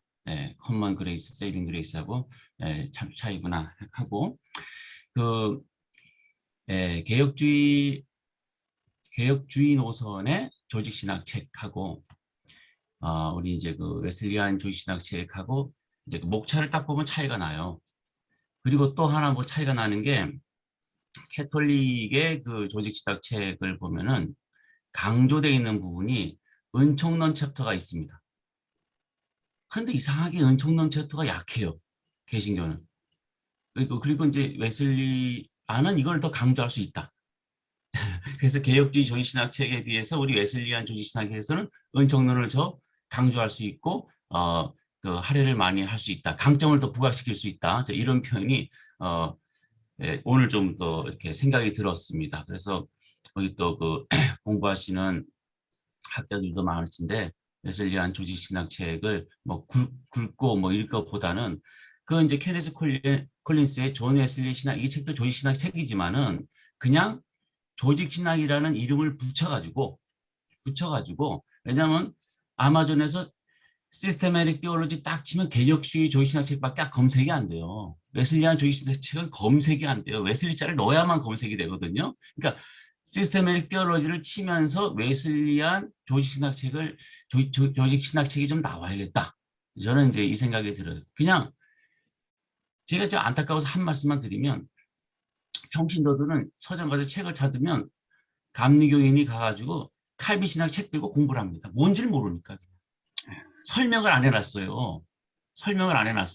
R.C. 스프롤이 칼빈주의자인지 모르고 생명의 말씀사에서는 이 책 조직신학 책이라고 그냥 보세요 한다니까요. 이거를 좀 알려줘야 되는 우리 목회자들의 사명이 있겠다 생각이 들어요. 굳이 코멘트를 하라고 우리 장기영 목사님 하셔가지고 했습니다. 여기까지는 감사합니다.